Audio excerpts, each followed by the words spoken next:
Sweet. Hello. How's it going, guys? Hope it's going well.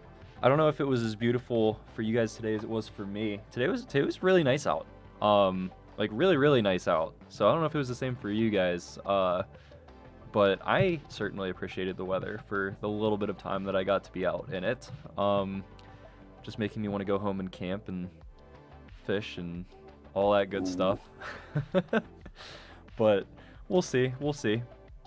So we got Evan here. How's it going today? Yo, what's up, everybody? Good to have you. Might have a couple other people stop in at some point. We'll introduce them if they do stop in. Hello, Zev. Good to see you. How is it going today? Got to talk with you a little bit earlier, so that was fun. And then I had to leave, unfortunately. So I feel like you sent me things that I wasn't able to see yet. I was gonna wait for you to be able to tell him that. Do you want to tell him personally, Zev? So last night we did a bunch of polls for people coming in, and Zev brought up the point that you and him are the only two mods that we have, and there was a poll That's taken who the best mod was, and the two options were him or him. And I'm sorry to say, but you got outvoted for best mod. This is how you repay me, huh? Yeah, I was gonna say, Dang. man supported this from the beginning.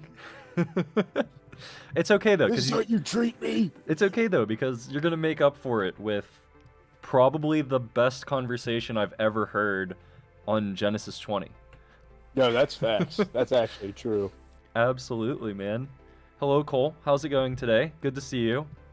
Again, I can't keep calling you AK. I apologize. Hopefully we have the new AK come back. I didn't get to see him yesterday. So I think he wasn't a Clash person, though. I think he's a Bible study guy, though. So that's something to keep in mind.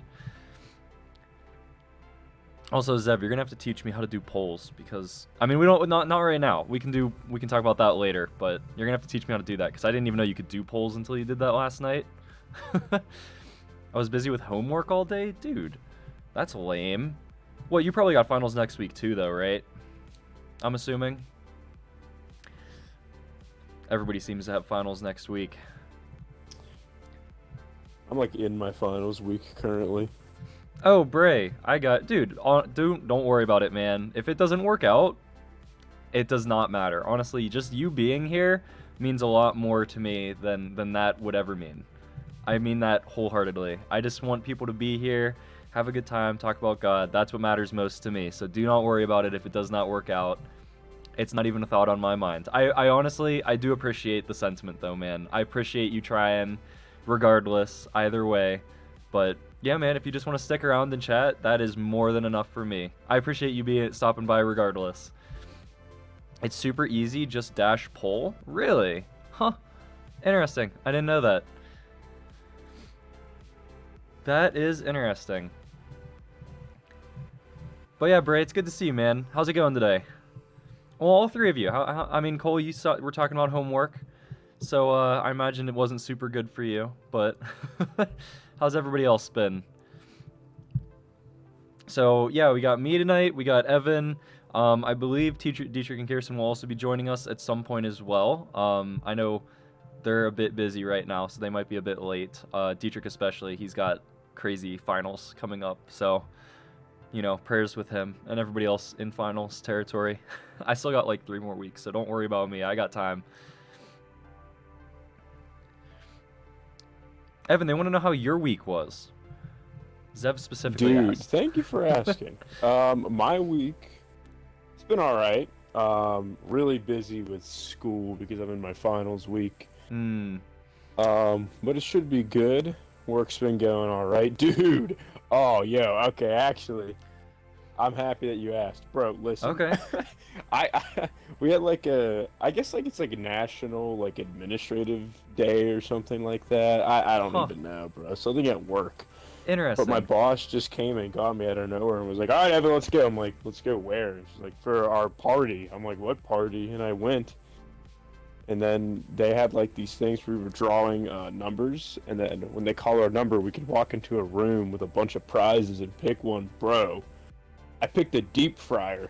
Nice. That's what I'm Now I have talking a about. now I have a nice deep fryer. I kind of wanted a coffee maker, but it's all right because this deep fryer, dude, I'm gonna make deep fried Oreos and like ice cream and Yeah. and a lot of goofy stuff. That's what I'm talking about. That's what I'm talking about.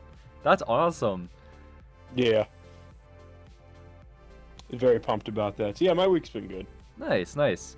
They want to know, Zev again. What are you learning? I mean, I know, but I'll let you answer. Okay. So I am studying. I'm in my senior year. I'm studying psychology and well, I was going for a minor in missions, but then I'm not anymore. I took like 1 or 2 mission classes, and honestly, I don't even need to go to any more mission classes. I had that. I just need to know that information that I learned from those classes, and that's all I really need. But so yeah, that's what I'm studying, psychology. Yeah, there we go. There we go.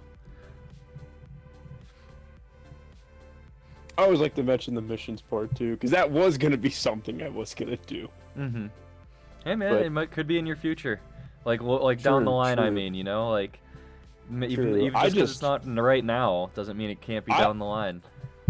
I will say the things that I learned in my 2 mission classes that I was in will forever always help me Yeah, forever. No, I absolutely. learned very valuable information in those classes. Absolutely.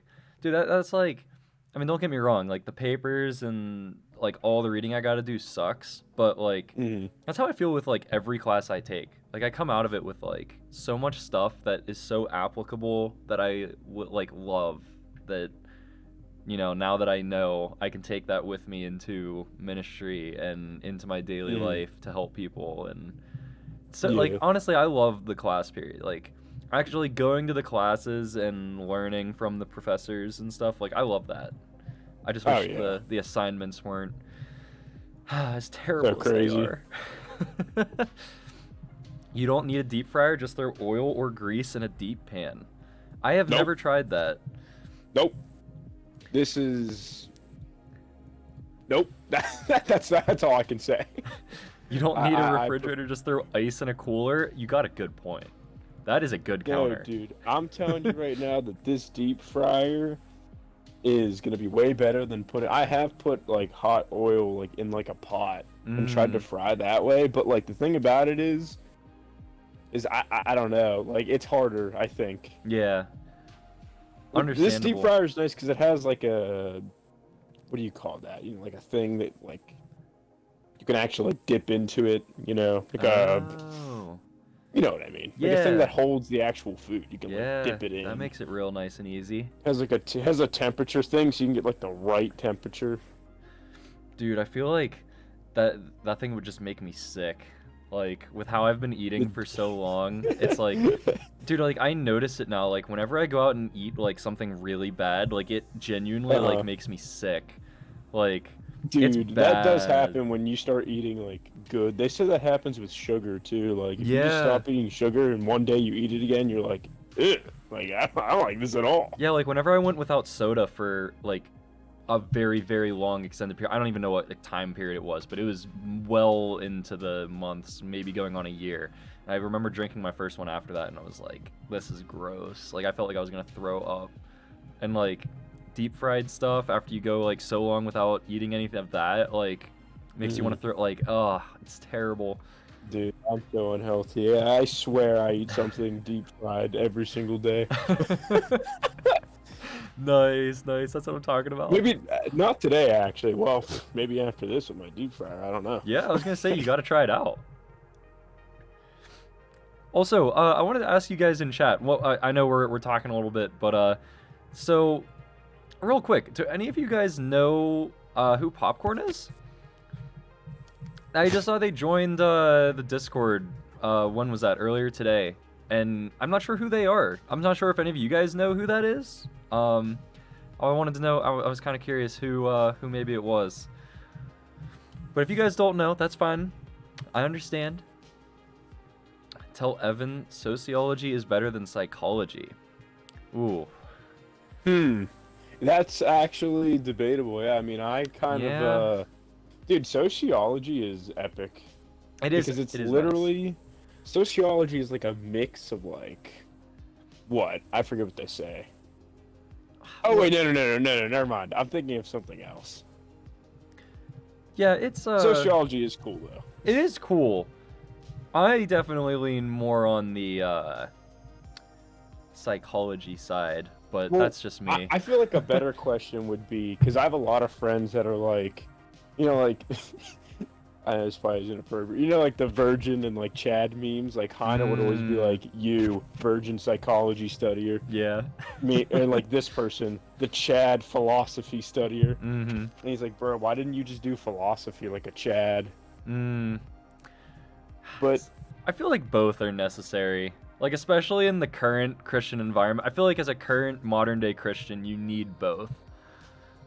I just think that a lot of people don't really even know what psychology actually is. Mm-hmm. I I agree. think I agree. that's the like I think they think it's like a mystified like idea when it's just the study of the human brain. That's all it is. Yeah. It's like it's like learning about like neuroscience. Mm-hmm. Like Like I get the arguments that it's not like a true, like everybody argues like it's not the same as any other bodily health, like as like a real doctor, yeah. because it's not like Yeah. scientific, like this causes this. Like if you're a doctor, Yeah, like and you're exactly. working on the human body, you can say like, oh, this is what led to so and so injury, this is how we fix it. Yeah. In psychology, it's not one to one, so I understand those arguments, but at the same Mhm. time, there's no denying that mental health is like one of the leading problems among like our entire Yeah. Western world. And I feel like I as a mean, modern day pastor or, like leader in Christian studies, you can't really ignore psychology. yeah. I mean, people are always like they always think I'm like into like weird like mystic stuff. I'm like, "Nah, dude, I just think that there's chemicals in your brain that make you think and act a certain Yeah. Yeah, So, exactly. no, I mean, like, literally, even, like, based off of, like, what you eat, like, drugs, what you eat, like, the sunlight, literal sunlight can change your psychology. I Oh, mean, yeah. like, everything. 100%. Like, you have chemicals, in your brain. That's how it works. So, I Yeah. don't know. People are weird. Yeah. It's definitely a lot of it is theory, but there's still, like, practical application to it. Oh, exactly. Like, and there's a lot of theory to biblical study as well, but that doesn't mean that we shouldn't Oh, do yeah, it. true, true. Like, Yeah, just because it's a exactly. theoretical study does not mean that it's not fruitful, you know? Yeah, yeah. Like, but like I think all are important. Like, I feel like the more that I delve into my Christian studies, the more I realize that really, truly, every field imaginable is somehow related to Christian. Oh, yeah. Like, you It all have to comes from have. God. Yeah, exactly. Like you have to have Christian psychologists that are addressing mental Yeah. health issues. You have to have Christian historians that are like out there studying history from a Christian perspective. You have to have Christian scientists who are approaching science from a Christian perspective. Yeah. You like any field imaginable. Like you really truly have to have some kind of Christian. I don't really know how to word it, I guess. Like I for mean, me I going. tell. Oh, go ahead. I'm sorry. Well, I was just gonna say, like, I mean, like, I tell people all the time, like, like God gave us psychology or God Mm-hmm. gave us science. Like, He gave us these fields to study more about His creation. That's Yeah, what science is. I Science agree. is study, and psychology in particular is just this study of God's creation, the brain. Mm-hmm. That's all it is. Yeah, I think all like we were talking sociology, psychology, and philosophy. Those are the ones currently up for debate. I feel like all three are necessary in Yeah. today, like It's all as a just pastor today. It's all just study of God's creation. In the end, Mm-hmm. Psychology is looking in, and sociology is looking out. They're two sides of the same coin. I could agree with that. that is a good. I definitely agree with that. Yeah. Sweet. Well, we've been talking for a while. I wanted to let some people get in, but I'll pray us in, I guess, and then Evan, if you want to read over the passage again, you want to do that? Yep. Sweet. Yeah, and then we can get into some discussion. So, yeah, Father in Heaven, I thank you so much for gathering us here to get today once again. I pray for all of us here and all of those that might be joining us that this would be a fruitful discussion, that we could have a good time, and that you might teach us all something. Pray for me and Evan that you would give us the right things to say, that we would be your tools for the furtherment of your kingdom. Pray all of these things in your name. Amen. Sweet. So let me... Also, I think I saw Dietrich join too. Howdy. Oh, hey, yeah, there we go. Nice to see you. We're just getting started. Well, I mean, we've been talking for a little bit, but we're just now actually getting on to the good stuff. So, yeah. Also, how do you guys feel about the music? Music, yay or nay? I can turn it off if we want to have it off for the discussion, but I just realized I had it on. Usually I just don't turn on the music at all, but I just realized I instinctively turned it on. You guys want the music in the background or nay?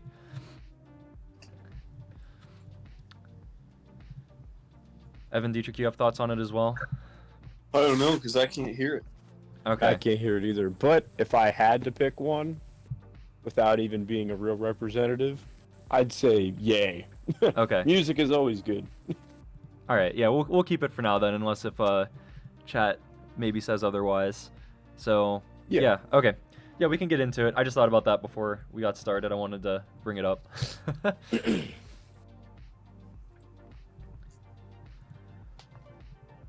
But yeah. All right. All right, are we ready? I think we're good. All right. So this is Genesis chapter 20, if everybody is ready. All right. And Abraham journeyed from there to the south and dwelt between Kadesh and Shur and stayed in Gerar. Now Abraham said of Sarah his wife, "She is my sister." And Abimelech, king of Gerar, sent and took Sarah. But God came to Abimelech in a dream by night, and said to him, "Indeed, you are a dead man because of the woman whom you have taken, for she is a man's wife." But Abimelech had not come near her. And he said, "Lord, will you slay a righteous nation also? Did he not say to me, 'She is my sister'? And she herself said, 'He is my brother'? In the integrity of my heart and innocence of my hands, I have done this." And God said to him in a dream, "Yes, I know that you did this in the integrity of your heart, for I also withheld you from sinning against me. Therefore I did not let you touch her. Now therefore restore the man's wife, for he is a prophet, and he will pray for you, and you shall live. But if you do not restore her, know that you shall surely die, you and all who are yours." So Abimelech rose early in the morning, called all his servants, and told all these things in their hearing. And the men were very much afraid. And Abimelech called Abraham and said to him, "What have you done to us? How have I offended you, that you have brought on me and on my kingdom a great sin? You have done deeds to me that ought not to be done." Then Abimelech said to Abraham, "What did you have in view that you have done this thing?" And Abraham said, "Because I had thought, surely the fear of the Lord is not in this place. They will kill me on account of my wife. But indeed, she is truly my sister. She is the daughter of my father, but not the daughter of my mother, and she became my wife. And it came to pass, when God caused me to wander from my father's house, that I said to her, 'This is your kindness that you should do for me. In every place, wherever we go, say of me, he is my brother.' Then Abimelech took sheep and oxen and male and female servants, and gave them to Abraham. And he restored Sarah, his wife, to him. And Abimelech said, 'See, my land is before you. Dwell where it pleases you.' Then to Sarah he said, 'Behold, I have given your brother 1,000 pieces of silver. Indeed, this vindicates you before all who are with you, and before everybody.' Thus she was rebuked. So Abraham prayed to God, and God healed Abimelech, his wife, and his female servants. Then they bore children. For the Lord had closed up all the wombs of the house of Abimelech because of Sarah, Abram's wife." Sick. Right. So first comment I want to make, which it's really quick, but it's funny to me. You know, like, we've been reading through this whole thing, and like in the back of my mind, I've been thinking this whole time, like, they are brother and sister, right? Like, why has that not been mentioned? Like, is this like a what's the Mandela effect? Is this a Mandela effect? Like, are they not Yeah. actually brother and sister? Like, am I going crazy? And it, like, no, it really just does take until this far in the story for it to finally mention, yeah, they were brother and sister. Like, yeah, like in some way, shape, or form. Yeah. which I find really, because at this point they are like old. They are like 100 years old here, which makes Yeah. it even funnier in my mind, because it's like, it's not like Abimelech is like, oh, like there's this like hot new woman who just came into my kingdom and I'm gonna take her as a bride. It's like, no, she's like 100 years old and Abimelech is like Yeah. taking her to wife. Like, I never thought about it like that, actually. yeah, it almost makes me question if this was a story that was meant to take place before this, and this is just where it happened to be placed. Like, I don't know, like, the actual, like, logistics of that. Like, I don't know if that's actually true or not, but it does make me question, like, was this a story that took place earlier, and they just put it here because this is where it made most sense? Like, I don't know. Huh. Maybe. I don't know. I don't know. I'd want to look more into that. But it is interesting because, like, they would both be very old at this point. True. Very, very old. I always thought it She's was a just a lie, very honestly. beautiful old woman. So, I mean, technically he was lying, but also technically not. So what? They'd be step brother and sister, right? Is that what Yeah, that? yeah. Okay, She so they're would not, be a stepsister. so they're not literally brother sister, like, you know, Abraham's descendant. Like, what? It was Isaac that married his. I think Isaac married his sister, and Jacob married his cousin, right? I think so. Yeah. So they're not like blood relatives. So they're like step. So it's not that bad. They're just step brother and sister, which isn't terrible. I mean, they're not from the same mother. It's not blood, but it is still a little bit weird. Wait, but it is blood. Is it blood? Because, well, yeah, because she's the daughter of his father.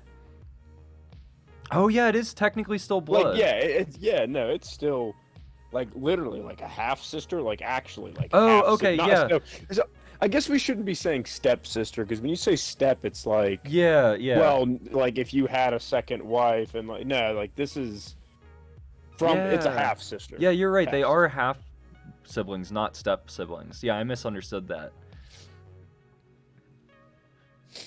Interesting. The thing about it too is that's also.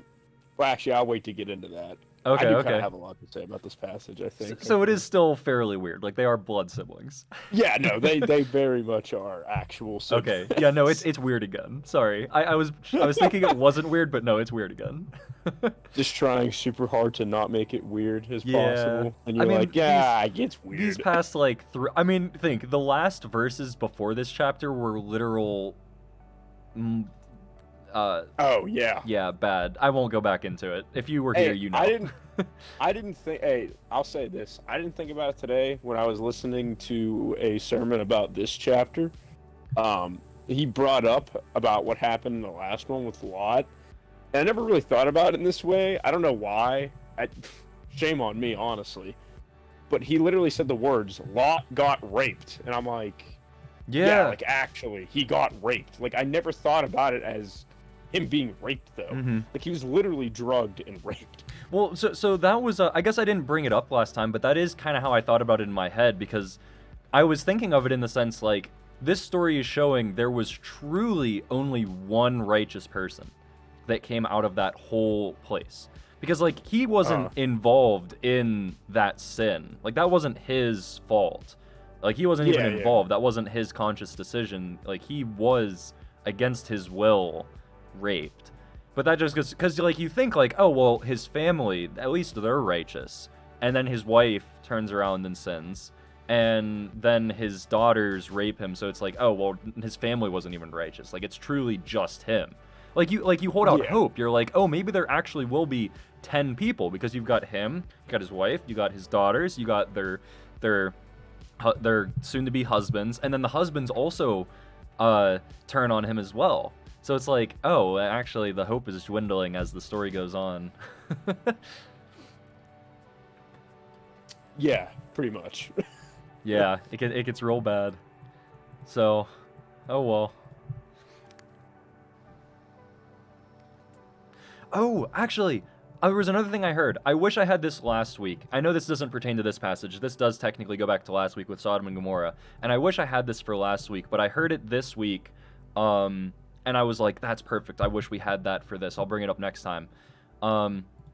They took from that passage, they focused, for this sermon, they specifically focused on Lot's wife above everything else. And I thought, that's interesting. Like, there's so many things you can take from that story. Why are they focusing specifically on her? And they made the whole sermon essentially about Christ's teaching about having to turn from the world. Like, it's almost like you can't double dip. Like, you have to choose, are you fully in with God?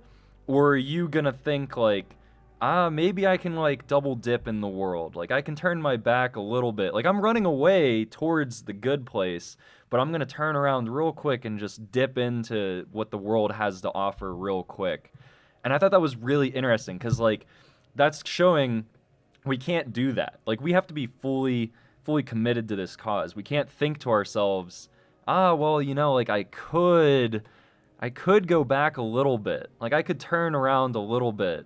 You know, I'm still running in this direction, but I could just turn a little bit. Like, we can't do that. Like, we have to be fully committed to this life, right? It's like kind of the two masters mindset. Like, we can't serve two masters because we'll serve one higher than the other. There's no way to serve two masters equally. So I thought that was a really interesting sermon. There's just nothing for you outside of God, if you think about it. Yeah. Like, outside of God, nothing really actually matters. You know, there's no point to it, and it doesn't really get you anything in the end, if you know what I mean. Mm-hmm. Oh, we could go on a huge Ecclesiastes talk about that. But yeah, you know, I thought that was a really interesting message. That is interesting. Remember I sent that message on her, Lot's wife? Is that who you're talking about? Sorry, I don't remember who specifically you're speaking on there. But yeah, okay. So what do we got on this one specifically? What are we thinking? I'll tell you one thing, dude. Deja vu. Yeah, I know, right? This is just massive deja vu from the first time this happened. Mm-hmm. Like, literally, like, happening again. Like, the exact same thing. Mm-hmm. Ooh, actually, I wanted to check something out of my commentary. Speaking of, because I was wondering, as I was reading this again in my own study for today, I was almost wondering if this would be another story that the multiple theories, or the multiple authors, theorists would say would be another example of that, right? Like, this could be another example of them saying this is from the priestly tradition and the previous story was from the Israelite tradition, potentially. So I kind of wanted to check my commentary to say if they said something similar on that. It might not be that way, but... Oh, okay, so it looks like so many scholars have argued that chapters 20 to 22 contain the first major block of an E-source parallel to the Yahwistic source found in chapters 12 to 19 and extending through the rest of the Pentateuch. Note parallels between stories of endangerment of Sarah, the Hagar stories, and even stories about Abimelech. These similarities indicate that the author of the non-priestly Abraham narrative probably drew upon circles of Yahwistic and Elohistic traditions that were parallel at some points. Nevertheless, there are some important indicators that the Elohistic traditions were written down as part of the larger whole that included the preceding narratives, and thus do not reflect in their present form a separate written source. Not only are the Elohistic organized as part of a broader chiasm that includes the narratives of chapters 12 to 19, but the details of 20 to 22 are understandable only when these chapters are read following. So they're actually not arguing that.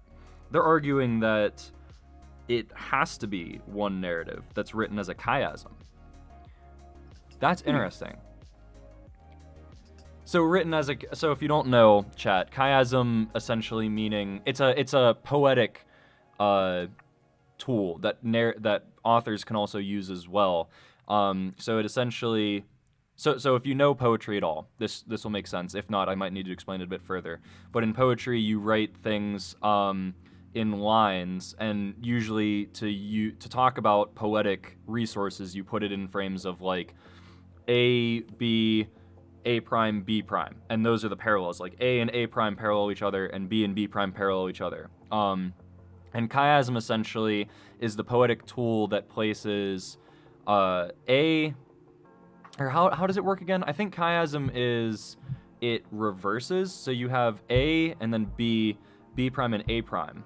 And that would make sense for these narratives because you have like these repeating stories that are different. So they're arguing that these are separate events of the same narrative, but they're paralleling each other.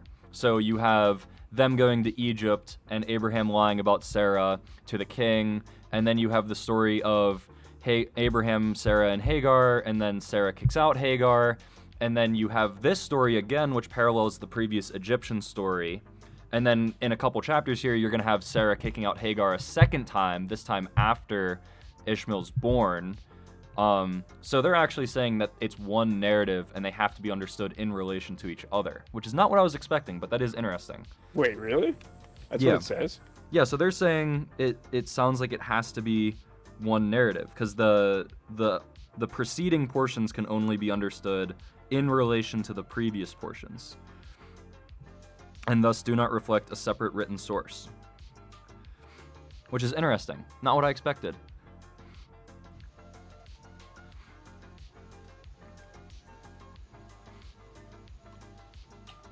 Because they do parallel each other very well. True. Like, there's a lot of repeating stories in the Abraham story. Like, this same story happens twice, like Evan was just saying, deja vu. And then you also have Hagar's going to get kicked out and have an encounter with God twice. Once before Ishmael's born, and then once after Ishmael's born. And the first time she met God, the second time she meets the angel of the Lord, quote unquote. Probably Jesus. A lot of people say that the second narrative is Jesus. But yeah, that's interesting. Okay. But yeah, very similar story.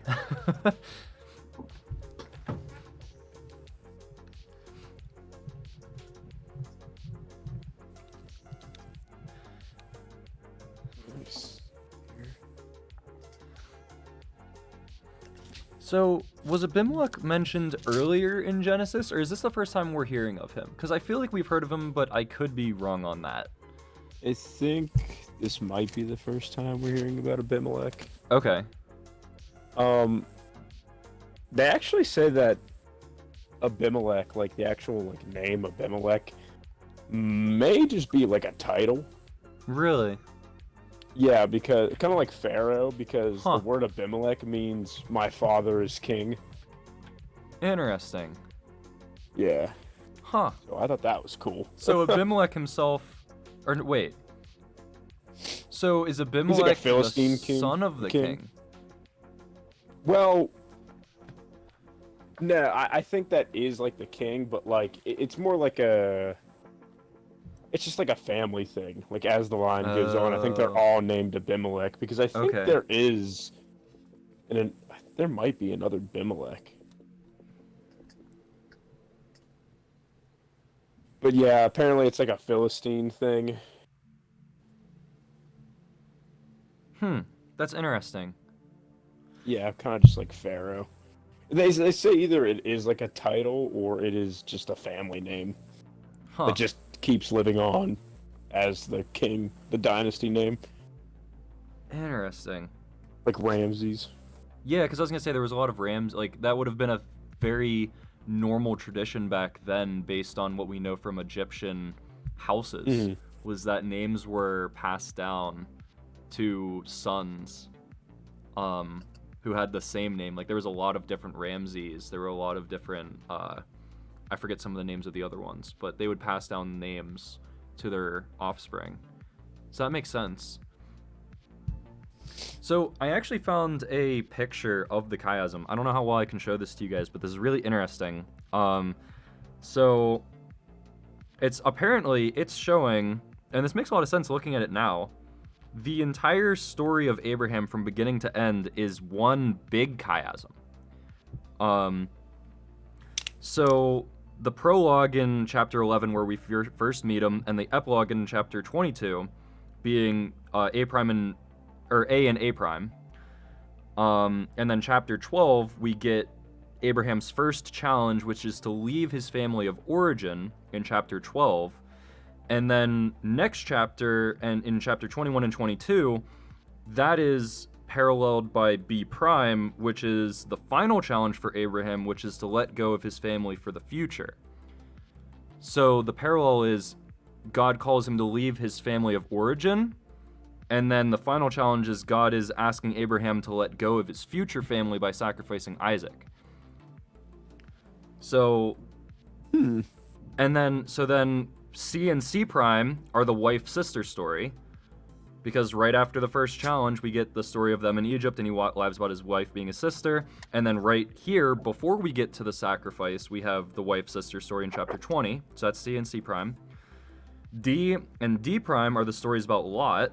So we have the separation from Lot in chapter 13, and then the hospitality progeny episodes, as they call it, that we just read in chapters 18 and 19 with Lot. And then E and E prime are the covenant pieces with Abraham. So in 14:15, whenever he meets with God, and then the covenant of circumcision in chapter 17, and then the Hagar-Ishmael story being F in the middle. So let me show a picture of that to you guys, if I can get it to show up on the camera. Because that's really interesting. It's showing essentially that the entire story of Abraham is one big chiasm, front to end. So I don't know if you guys can see that or not. I think it's somewhat clear. I can send a picture of that to Discord later if you guys want to see it as well, if that's helpful. But yeah, so they talk about it. There are a series of correspondences between different parts of the Abraham story where themes introduced at the outset of the narrative are resumed in reverse order in its second half. This chiastic pattern binds many parts of the Abraham story together and puts a heightened emphasis on the sections that occur in the center. For example, Abraham's brief claim... Oh, so this is just going into the specifics. Huh. Interesting.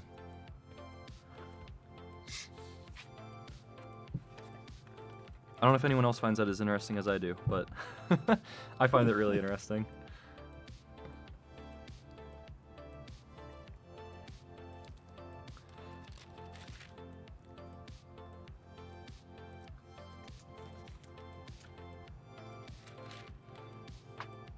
Yeah, because then the story of Abraham ends, chapter 22, that's the epilogue. Because then chapter 3 starts with Isaac's story. Wait, really? 22 is the last chapter for Yeah, Abraham? Well, 23 is Abraham's purchase of Oh. a family burial place. Chapter 24 is finding a wife for Isaac. Chapter 25 is the death of Abraham. So technically Isaac's story, I mean, they overlap for a couple chapters there, but technically Yeah. Isaac's story begins to take over in chapter 23. 23 to 24-ish. Huh. Yeah, that's really interesting. How about that?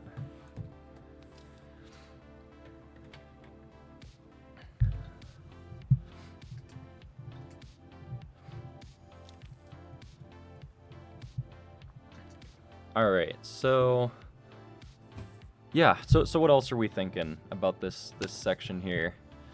I'm trying to think about what I want to talk about next. 'Cause there was a couple things. Let's see here. Dude, okay, yeah, I thought this was super cool. So the fact that, like, God comes to Abimelech in a dream and says, "Yo, you're a dead man." Yeah. Abimelech's freaking out and like, "Well, I didn't do anything," and God's like, "Yeah, I know. I kept you from sinning." And I thought that was super cool. The Yeah. fact that, like, how many times, like, 'cause someone brought up a good thought about that idea. Like, how many times do you really think that like God has either stopped us or stopped somebody else from doing something that we shouldn't have done? You know what I mean? Yeah. Like how many times in my life have I was like there was something I wanted to do or something that I was gonna do. It was probably not gonna be like right, but God literally withheld me from doing it. He put everything in my path so I couldn't do it. Or like how somebody said it like this. Think about how many times somebody could have possibly drive past your house. Like someone who was like planning on robbing your house, but instead they just drive past. Or someone who is just drinking and driving like recklessly, but they came up to your car and they just passed straight through without like doing any damage to you. Like how many times do you actually think that happens? Yeah, yeah, And that's God is the interesting. one responsible for holding it back. Huh. Yeah, no, I didn't think about it like that before. That's interesting. Yeah. And that goes into the next point I think I want to bring up, and that's because sin. I heard a pastor say it like this, and I thought this was a super good point. He said, to us, to the individual, like to me and you, we think our sin is like sniper fire. But in reality, it's like grenade shrapnel. Okay. So, like, I don't know if anybody really even knows in the chat, but like, like sniper fire, like, it's very acute, when you shoot a sniper, it's pinpoint, it's accurate. If you shoot a sniper at something, it's gonna hit where you aim, and just where you aim. But like a grenade, explodes and shrapnel gets everywhere, and it could take out multiple people at the same time. That's how sin is, we think our sin, like, oh, well, my sin is only affecting me. But in reality, your sin could affect a lot of things. It's not just you, but a lot of, like, the people around you, your family, your friends. You know what I mean? Yeah, yeah. You want to talk more on that? Yeah, so, I mean, we can even see it in this passage right now. Abraham's sin of lying about Sarah being a sister, and also probably not being where he's supposed to based off of what happened, like 10 chapters earlier when he was in, the same deal. He went to Egypt. He's not supposed to be in Egypt. It, like, his sin of doing that has literally brought harm to not like only Abimelech, but his entire like family and his servants and his household. Because your sin affect. It's also like saying like, oh well, I mean, I'm just hurting myself. I'm not hurting anybody else. But you going out and getting drunk and then getting into your car and then crashing into a family of 4 is not just hurting yourself. Yeah, no, You know what I absolutely. mean? Yeah, yeah. I think for my oh gosh, why am I blanking on the word? I literally did my senior thesis on this. Well, I had to. It was forced on me. But what is the name of the theological term for why bad things happen to good people? It's a certain type of theology. I forget the name for it. I don't know why I'm blanking. I don't know. on I it. don't know if I've ever heard of that. Oh gosh, that's gonna. I'm gonna have to freaking pull up my paper.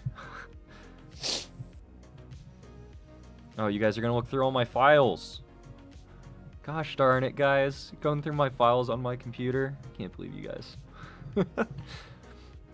Documents. Houghton, spring 2022. Oh wait, what happened to my thesis paper? It is not saved there. That's worrisome. Dude, I had the same thing happen to me the other day. I was looking for a huge literature review, probably the best literature review I've ever written, and I could not find it anywhere. What in the world? Why is it not there? Like, that whole folder's like empty.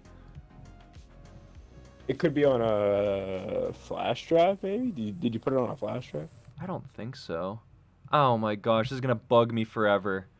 Wait, Cole says, I'm alive because of God. There are times I should have died, but by luck, nothing happens. I'd say by God's blessing. Yeah, exactly. Exactly. Like, stuff like that. Like, how many times in your life should you have died, but you didn't because you have God's hand over you?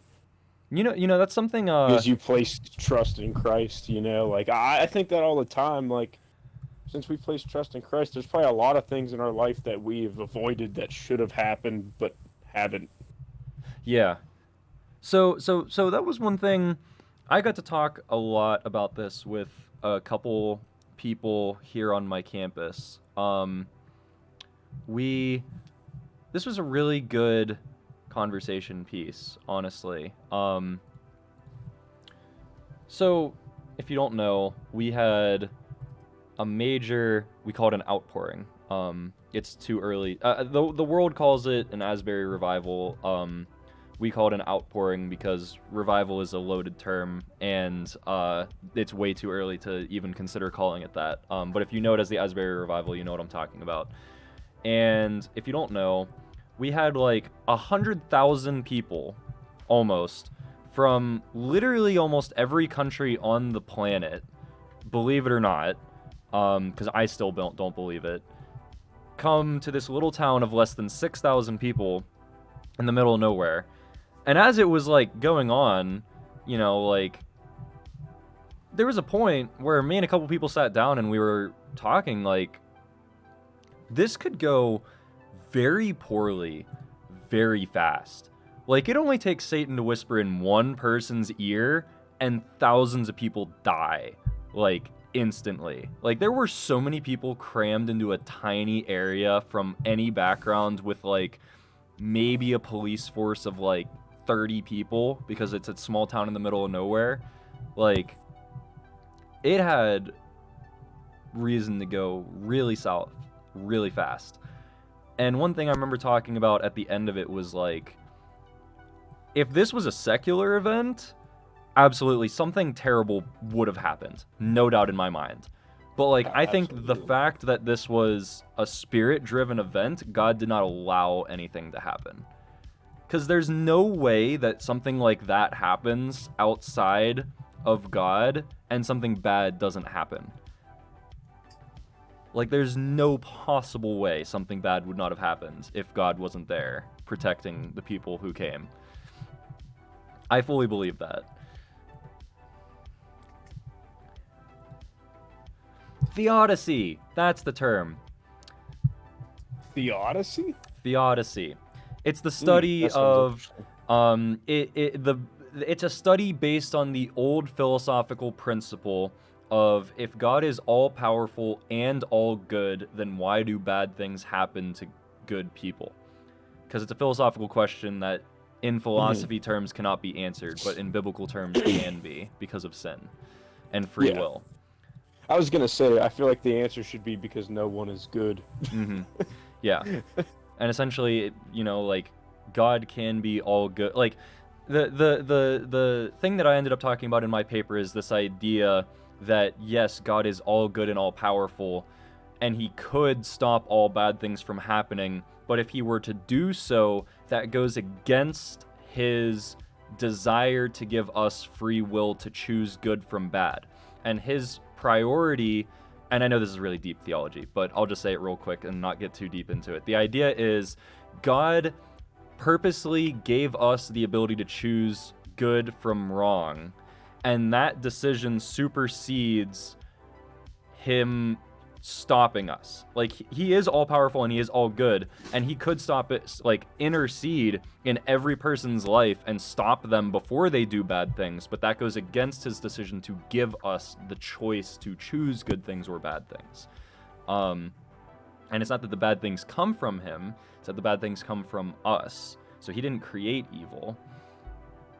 And further, in a philosophical terminology, evil truly isn't a thing. Okay, hear me out, right? So darkness, if you're talking about like literal light and darkness is not a thing. Darkness is the absence of light. In the same way you could think of sin as the absence of good. So it's not that God created sin, it's just that in the absence of good, sin exists, essentially. I actually learned about that at my school. I don't know what class I was. I think that was my Old Testament class or something. No, that's actually good. That's true. That's a good point. Yeah, and I could go much deeper on this because there's a lot of different like theologians and pastors and people who have contributed to this conversation. And there's different points of view, but in general, a lot of people have come to similar conclusions about things like this, that it is not God who created it, it's free will, and God can be all good and all powerful while still allowing bad things to happen because his desire for our free will supersedes him stopping the bad things that happen. Because otherwise he becomes a dictator, he becomes somebody who stops bad things from happening before they can't, like he in a way just stops us from being able to have free will and live our lives, essentially. If you were to stop all bad things, because bad things come from us and our decisions, and our sin impacts us, it impacts others, it impacts the world, and that's why bad things can happen to good people, because our sin doesn't just affect us, it affects those around us.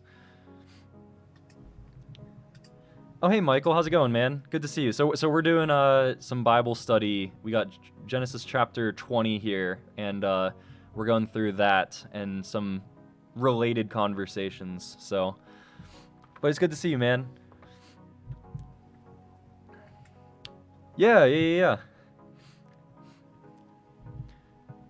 You interested in staying for some discussion?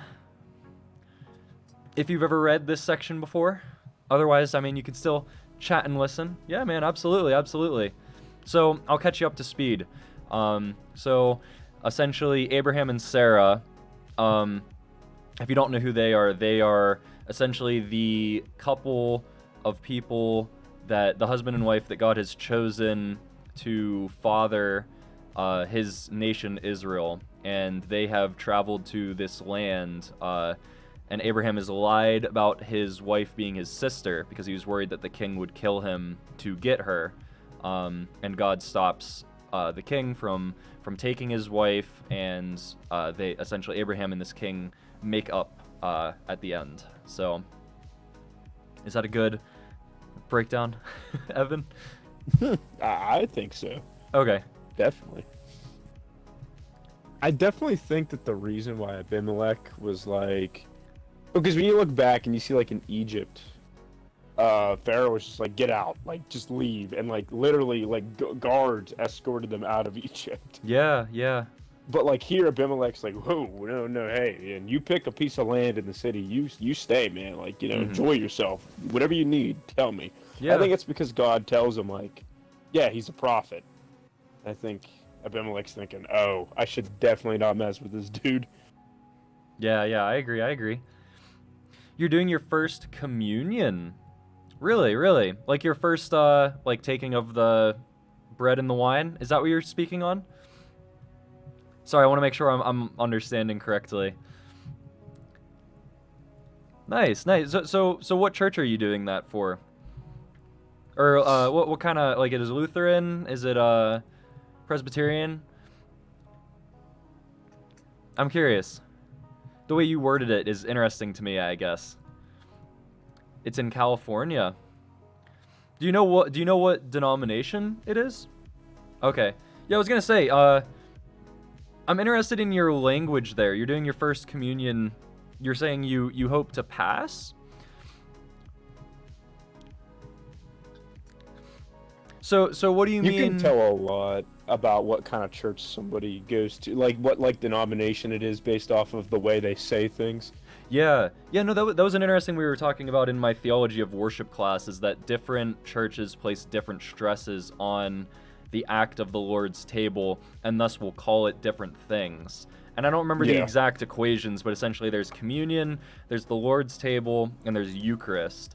And based on which one you call it, you're stressing a certain theological idea behind it. And I thought that was really, because I've always called it communion. I've never called it like Eucharist or anything. I've always called it communion too. Resurrected Roman Catholic. Okay, so that makes more sense. I get that, because they do, because the way you were wording it, you were saying, so for you guys as reference, Michael says he's doing his first communion on May 2nd and he hopes to pass. And I was very confused by that language, but that makes sense because Roman Catholics are very closed table about communion, in the sense that they really try to, well, okay, so if you don't know, chat, essentially there's a small portion in the Bible. I don't remember where it is. I think Paul talks on it, and it's essentially this idea that whenever you go to approach the Lord's table, you have to come prepared and ready to take of it in a right state of mind and heart, or else you will be abusing of it. And different traditions have interpreted that wording differently. So, for example, I believe the Methodist tradition would speak on, because I think it's in 1 Corinthians that is spoken on, and Paul talks about it. And the Methodist tradition has said, essentially, what that means is, in the context of the surrounding passages, that in order to be in right mind and heart with it, is that you have to not be, like, you have to be in right relation with, maybe not right relation, but you have to be in a right mindset with God and others. Like, you can't be angry with God and you can't be angry with others around you to take communion. You have to be in a state of peace with God and a state of peace with those around you, is, I believe, how the Methodist tradition would interpret that. But the Roman Catholic Church, for instance, would take that to be, you have to be prepared holistically in order for you to come to the table. So they're very closed table. You have to be able to, you have to be baptized, you have to be part of the Roman Catholic tradition, and you have to go through the process of membership in order to take of communion. So I'm assuming, Michael, that's what you're talking about here, is that you are going through the membership process and you're hoping to pass so you can take your first communion. Am I getting that right? I could be getting that wrong, and Michael, you can absolutely correct me on that. But I believe that's how the Roman Catholic tradition understands it. I kind of get that in a way. Like, for the longest time, I didn't really understand communion, and I've done it before and not done it, if that makes sense. Yeah, no, I understand that. Absolutely. Yeah, yeah, Evan, what do you think about all this? I'm curious. I mean, I don't know too much about like church tradition with like communion, like other traditions other than like the one that I've been raised in. Mm-hmm. I mean, in my church, and for background, I went to a Baptist church. We just did communion, and the one thing that the pastor would ever mention, like when doing communion, was, here's the thing: if you're not saved, if you haven't trusted in Christ as your Savior, then don't do it. Mm-hmm. Yeah, I agree. Don't do it because you're just going against yourself doing that. Like, it was kind of just like, I mean, also just bring up the point, like, even if you aren't saved, why would you even want to do the, communion? Yeah. I don't know. Yeah, exactly. So, like, he would just bring up, like, don't do this. This will literally bring offense to yourself. Mm-hmm. Yeah, no, okay, so Michael, I hope I got that right. You can absolutely correct me if I got that wrong, but either way, man, I'm glad to see you here. And dude, I hope it goes well, I hope you if it is the membership test that you're hoping to pass, I hope that goes well, man. I hope you get into that church. I hope your first communion goes well. Sounds like you're like really excited about it, and I'm excited for you, man. So I hope it's a good experience for you. I really do, wholeheartedly. I'm not just saying that. But yeah, no. So Evan, I'd agree. I think growing up, that was how it always was for me as well. And in the Methodist and Wesleyan tradition, it's very similar as well. And so this is so cool. I love this. I love how like God does this, where like he'll teach me something in class that I get to use like the same day or the same week. Because we were literally talking about this at 1 p.m. today in my theology of worship class. And it's perfect for this discussion, like completely perfect. I would have never imagined that we'd be bringing up the topic of communion in a Genesis 20 thing, but this is perfect. God works in great, awesome ways. And essentially the way we talked about it was there's 4 different ways you can do it, and you're going to have to stick with me. This is the language used for it because there's no technical terminology. The idea is that you can have a closed table, and yes, I said closed twice, and a closed table would be what we were just talking about with the Roman Catholic tradition, in that you absolutely have to be baptized, a member, blah, blah, blah, before you can take communion. So that's completely closed off. Then there is a open closed table, which is essentially, yes, the table is open for anyone, but you have to be baptized. And then there is a closed open table, which is very similar but nuanced. And essentially that is, the table is open for everyone to come and take, but we're going to preface that if you do come forward, you need to keep these things in mind. And then there'll be like a thing like, are you in right relationship with God? Things like that. And then an open table is just, the table's open, come forward and take it, with no preface at all. And the Wesleyan Methodist tradition falls into the one I just talked about, being it's open to anybody, but we're going to preface it with blah, blah, blah. Same thing me and Evan were just talking about with the Baptist tradition. Yeah. It's not open in the Yeah. sense of like anybody come forward. It's open closed in the sense, yes, it is open to anybody, but we're going to preface these things before you come forward. That's typical for most Protestant tradition. Yeah, I'd agree. I think some more Reformed traditions, like Lutherans and Reformed, might fall more into the open closed, where it's like you got to be baptized in order to come forward. Yeah. I think so too. Yeah, and I'd say more like non-denominational churches would be in the open category, probably. Yeah. But yeah, that's crazy. God works in awesome ways. I literally just talked about that today.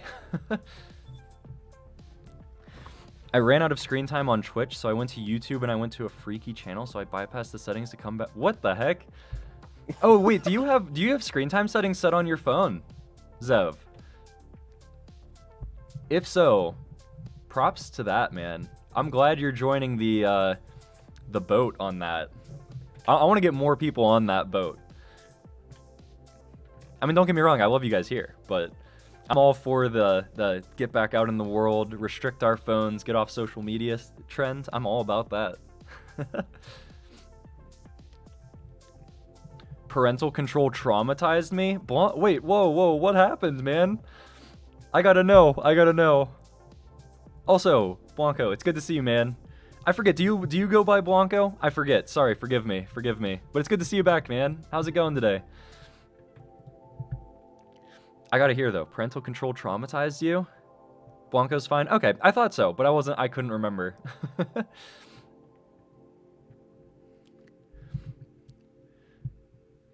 I'm still trending in the direction I want to make it to, but I'm down to like an unhealthily normal level. Wait, unhealthily normal? Oh, you're saying like unhealthily normal as in you're going back to how you used to be. Okay, that makes sense. Hey man, you can't compare yourself to other people. You got to compare yourself to how you were yesterday.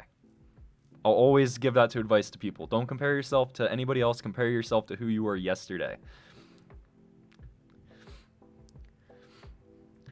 Dude, my Wi-Fi was stopping at 8 p.m. every day for like 4 years. Dude, that sounds like a Caleb and Josh situation right there.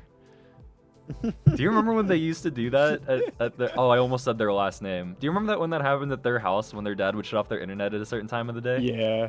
It'd be like 11 o'clock at night and the internet would shut off. Yeah, like we'd be playing Xbox and then like, poof, he's gone, and it's like, oh, well, it's that time of the night. Oh, well, it's that time. Dude, Hunbin, I remember, he hated that.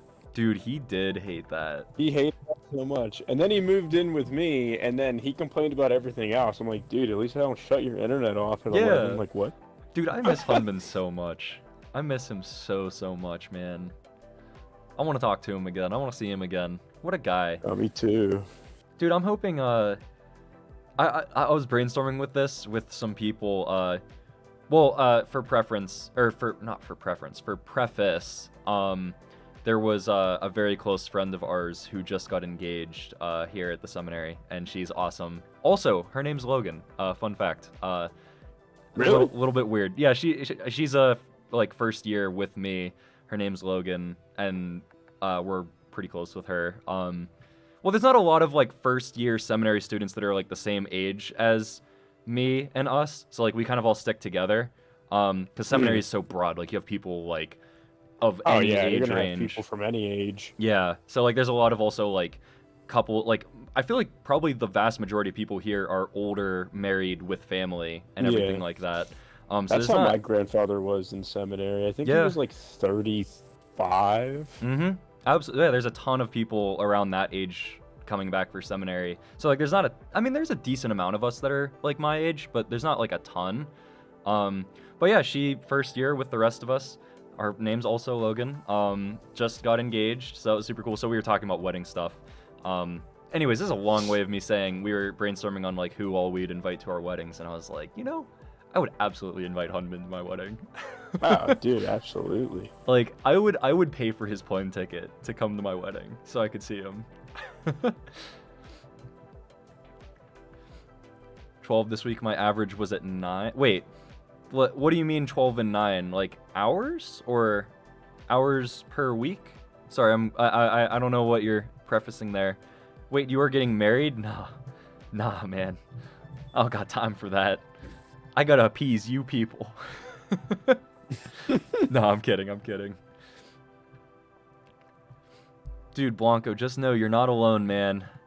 Happens to the best of us with the internet restrictions and stuff. I'm glad you're out of it though. I mean, it sucks that you were traumatized by it, but hopefully it's all better now.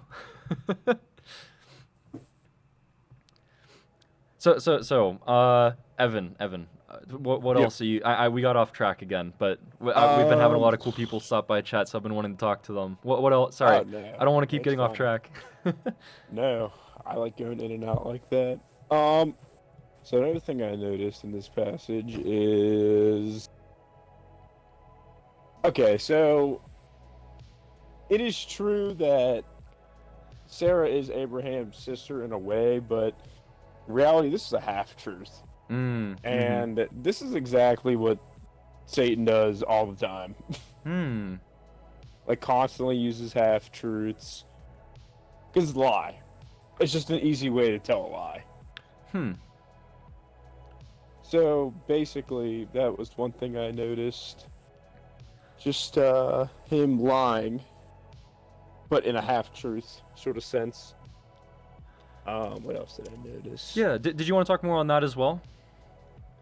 Yeah, I mean, it's just like in the garden when, the serpent tells Eve, well, if you eat, why can't you eat this fruit? God said we shouldn't, because we'll die. He's like, you won't die. He goes, bro, you'll just be like God and know good and evil. So, that's like a half-truth, in a way. Yeah, absolutely. Can we they think figured of, out good and evil for themselves, and they also did not die right there and then. Yeah, you know, I feel like I guess they did on a spiritual sense, but yeah. I feel like Satan does that a lot. Can like yeah. Chat and Evan as well. Can we think of more times that Satan does that? I feel like there's more, and I'm not thinking them right now. Like I feel like that's a very popular thing in popular media, is this idea of like Satan being, in a way, kind of like a genie. Like, oh yeah, like I'm gonna make, well, maybe not genie. I'm gonna go back on that. That's probably not the right wording. Kind of like this idea of like Satan promising us things that seem too good, but in reality he's just getting to the things that we like, and like temptation, right? Like it's like he tries to get to us and like try to convince us that it's a good thing by saying half truths, like, oh yes, doing this sin is good for you in these ways, so you should do it. But in reality, as a whole, like, sure, maybe some of those things are right. Like, maybe you doing said sin will advance you or make you good, like, do good for you in so-and-so way. But ultimately, overall, it's a lie, because in the grand scheme of things, it's not good for you. I have an example, actually, from Scripture. Okay, go for it. Literally the time when Satan was trying to tempt Jesus in the desert. Because because he was using Scripture to justify what he was telling Jesus. Like, hey, Jesus, you know what? You should just throw yourself off this cliff because, you know, it says in wherever, I think it's somewhere in Psalms, that, you know, the angels of the Lord will, you know, pick you up and not let you fall or something like that. I actually don't know how the verse goes. Yeah, but I know what you're talking about. You know, but then Jesus, like, yeah, that's an actual verse, and that's, you know, that's real, and that's not really a lie. But at the same time, Jesus knows that that's completely taken out of context. Yeah, absolutely. Dude, it's funny. Zev literally said the exact same thing in chat as you started talking about that, and now Zev's saying that you guys are Oh, twins. for real? No, I mean, like, it's because I tried to think of times where Satan actually said anything in the Bible, and I only Mm. remember, like, Yeah. Genesis in the garden and that. That's fair. That's Um, fair. Satan's not all that active in the Bible, believe it or not. and maybe him having some sort of, I don't know if it's him talking or if it was just in Isaiah, where Oh, it talks yeah. about how, like, Satan, like, I will be above God. Yeah, You know what I'm yeah. talking about? No, I completely know what you're talking about. It's like, I'm the lightning that fall from the sky. I will be above God, or something like that. I Yeah. really don't remember how it goes. Yeah, absolutely, absolutely. So Cole says, when I get married, I would like for you to be the priest. Cole, Yeah, that'd be hype. I love that. Dude, like, wholeheartedly, that is amazing. I love that. I hate to break your heart. I'm not gonna be a priest though. Yeah, true. I'm gonna be a That's also pastor. true. I'm gonna be a pastor one day if God willingly allows me to, an ordained pastor. But I'm not gonna be a priest.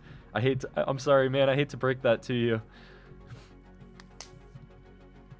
And yes, I know that the differentiation between a priest and a pastor is very, very minute, but it's still a difference nonetheless. So I'm not gonna be a priest one day. I think it's an important difference. A little bit. Yeah, I agree. I think it's an important enough difference. Yeah. To keep in mind. I mean, that's why there's denominations. So. Yeah, I mean, I don't really know like the exact I mean, we could Google that. I don't know like an exact definitional difference between priest and pastor. In my mind, though, I think the way the role is perceived is different in my mind. Like a pastor is not above the congregation in any way. Like a pastor is coming from the congregation to help guide and shepherd, whereas a priest is almost more in a hierarchical role above the congregation, more in an intercessory role, like a prophet almost, like not like truly a prophet, but in the way that prophets were intercessory people between God and people. I think that would be maybe a distinction, right? Like priests are seen as higher, like an intercessory between God and people, whereas pastors are one of the people. Is maybe how I would distinguish it. I don't know if that's accurate or not, but I guess that's how I kind of more perceive it.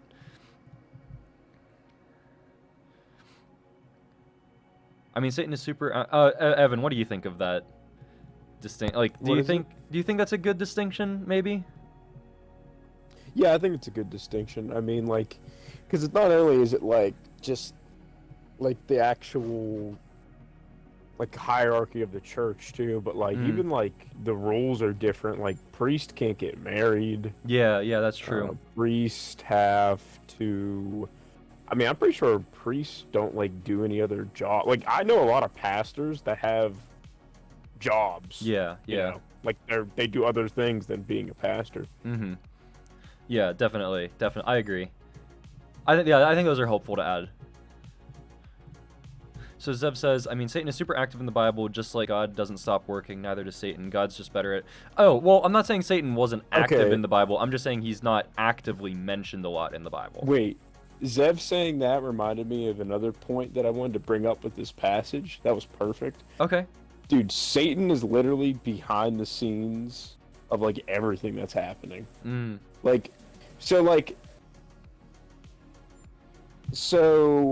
so Satan knows that he can't do anything to God. He can't do anything with God's promises. But he can try to mess with us. So, like, Abraham going to Gerar, I think that's what it's called, and, Abraham going to Egypt, like, both those times, like, Satan was probably behind all of that, like, making sure everything happens in the way that it does, so he would get away from God's, true, what he had planned for him. Yeah, definitely. There's probably more to that, but I can't really remember what it was. I had a really good point, though.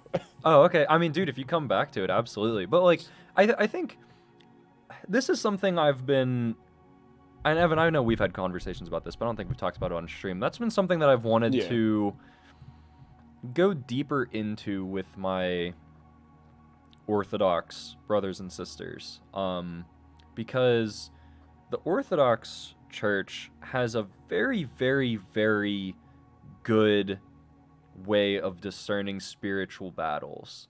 It's almost like it's like first nature to them. Like whenever things are happening in the world, they like immediately like that's God doing that, or like that's Satan doing that. Like we need to pray over something. Like they can distinguish like these spiritual battles very, very well in a way that I feel like a lot of the Western world and Protestant churches can't really do.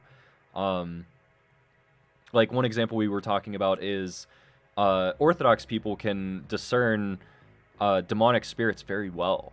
Like they can distinguish from, oh, this person's having a medical episode or this person's having a demonic reaction very well. And like that's hard to distinguish. Like if you're not trained, they can look very similar. And like that's not something that like we Protestants are trained in very well, is being able to distinguish those spiritual battles. So that's something I've really, really, really wanted to learn more about from my Orthodox brothers and sisters, is like how they discern spiritual warfare in things like this. Like in this battle right here, in this chapter, like we don't see the spiritual battle stuff. It's not mentioned directly, but in a way, like Evan was saying, like it's happening in the background. I'd love to get like more acquainted with that. Like how do we discern these types of things? How do they do that as well as they do? Because I feel like that's something we as Protestants have definitely lost in the West. Well, maybe not Protestants in general, but Protestants in the Western world have really lost like this sense of spiritual warfare, I feel like, in a lot of ways. Like something we should go back to training pastors and theologians to be able to distinguish. I don't know. Maybe I'm weird in thinking that, but it's something that's interested me at the very least. That is for sure.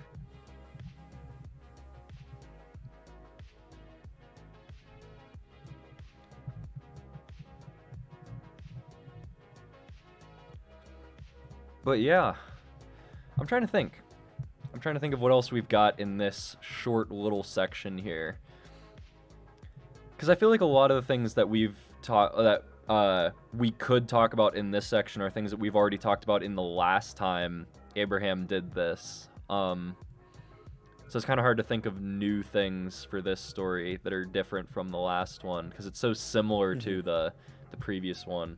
No, it's very similar. Mm-hmm. Whew. I'm trying to see. I did have one other big major detail, but I can't quite remember Okay. what it was. This might take me some time. Oh no! Wait, no. That's not a major detail. No, it's just funny that when Abimelech, oh yeah, he said in verse 16, then to Sarah he said, behold, I have given your brother 1,000 pieces of silver and all that. I could be wrong, but like it almost seems like a jab towards Abraham. I could be thinking about it in like a cultural sense though, so I'm not entirely sure. Like for him to just say like your brother, like again, to bring up the fact. It's like sarcasm in a way. I that could just be me thinking that though. That culturally might not make any sense. No, I think I understand. I might be misunderstanding, but like kind of the idea that, well, because so he's like, so this is your wife, bro. Why'd you tell me that this was your sister? Mm-hmm. He's like, all right, well, whatever, because he's upset because I mean, God did literally just tell him the night before, you're gonna die, and that literally his whole entire family been dying, and yeah, and all that happening, and so like that's why I think he's like, yeah, this is your wife. And I think when he's talking to Sarah, he goes, yeah, I gave 1,000 pieces of silver to your brother. Like it almost seems like he's just saying that just to be like, yeah, really, like back to that again. Yeah, I gotcha. Interesting. I could be wrong though. No, that was a small detail I noticed, but yeah, yeah, no. Other than that, I think I pretty much touched all the major ones. Okay. Yeah, no, that's interesting. I didn't pick up on that. Just a little cherry on the top. Yeah. So speaking of, I pulled out another commentary. Speaking of cherry on Mm. top, here's something I didn't even think of until this commentary mentions it.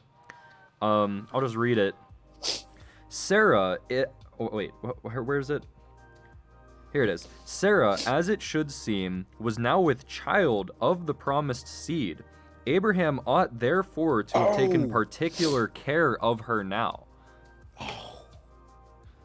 That's what it was. So that's Okay. yeah, that's interesting. I But did yeah, not think so- about so you that said- way.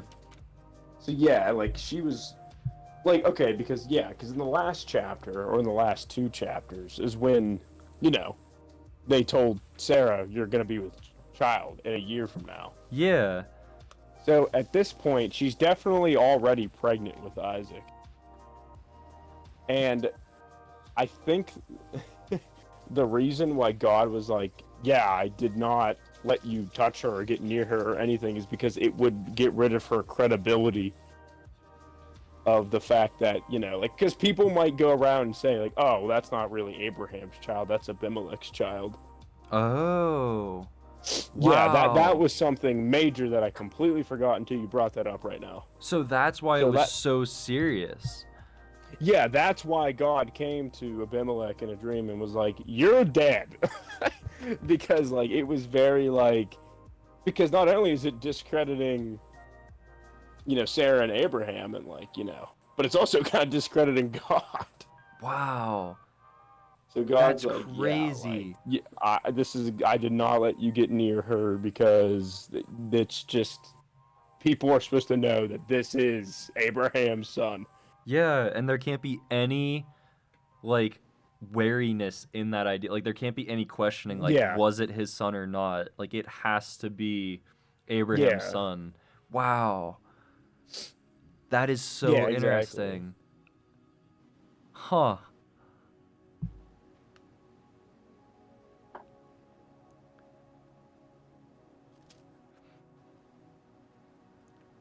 Huh. That's interesting. Yeah, I thought there was another piece to that too, like, but I can't. No, I mean, okay, yeah, never mind. No, yeah, no, that's just it. It's just the fact that that's the reason why God's like, yeah, I absolutely did not let you get near her or touch her. Yeah. Because if you would have, everybody would have thought that the son that she's about to have is yours. And that messes up God's whole plan. Oh yeah, like straight up. So that's why it was such a grave deal. Yeah, you saying that thing about Sarah being with child completely like reminded me of that huge major point that I was forgetting about. That is so cool. I Yeah, did isn't not it- view isn't it in it that so- light at all. Yeah, isn't that cool? Huh. Zeb says he has an unrelated question. Okay, so real quick before we do that, I want to preface. Is there anything else we want to talk about in this section? Because I think I'm probably done. I went through my commentaries. I don't have anything else to talk on. Evan, it sounds like you're near the end. Yeah, I'm pretty much. I can't think of anything. That was the last major point that I really have. Okay. So Dietrich, Kirsten, chat, you guys have any other thoughts, comments on this passage? Because otherwise, if not, yeah, we'll go into unrelated conversation for a little while. We went through it pretty quick, so we got some time. If not, Zev, ask your question.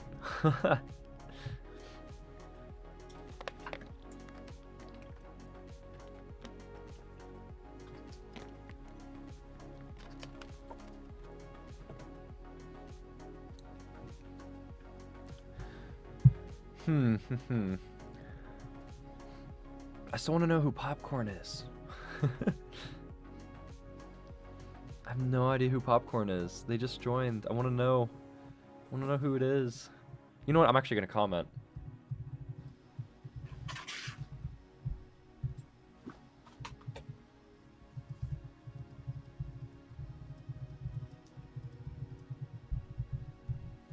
I want to know who it is. I want to get a response.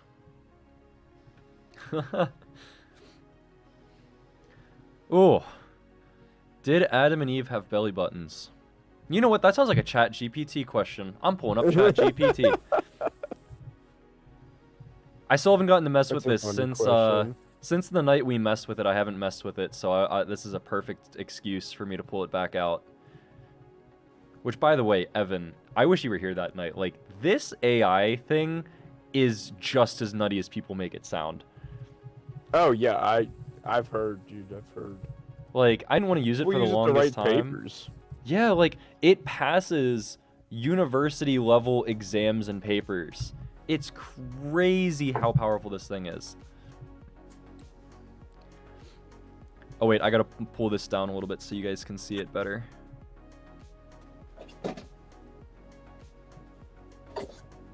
Adam and Eve are figures from a religious mythology, and their existence is not scientifically proven. As such, there is no way to determine if they had belly buttons or not, since belly buttons are physical structures that form during fetal development and are not necessary for human life. Therefore, the depiction of Adam and Eve in artwork and religious texts is a matter of interpretation and artistic license. So this is talking more from like a artistic standpoint of why are they painted with belly buttons, because they are painted with belly buttons technically. Like if you look at the Michelangelo painting on the top of the Sistine Chapel and stuff, like they have belly buttons there, like the picture of Adam with the finger, the famous picture, you know what I'm talking about? Oh yeah. So they have belly buttons on stuff like that, so that makes sense. Here, I'm gonna have to make it a little bit smaller still. It's not fitting in the box.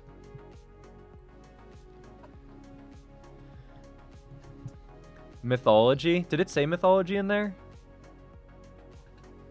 I don't think it said mythology specifically. Oh, it did say mythology, yeah. From religious mythology. That's weird. I feel like all the other religious questions we asked it never used that terminology. Like, usually whenever we asked it religious questions, it was actually, like, pretty accurate. Surprisingly so. Surprisingly, Really? it was very accurate, I feel like, on a lot of things. Oh, that's crazy. Yeah, this one was a bit weird. But all right, let me rename the stream since we moved on from Genesis 20.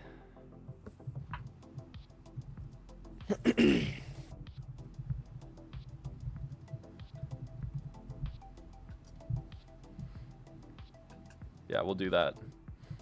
Did you see what I said about that YouTube channel? Yeah, I honestly wasn't sure what to say about it, if I'm being completely honest. It was a little bit out there.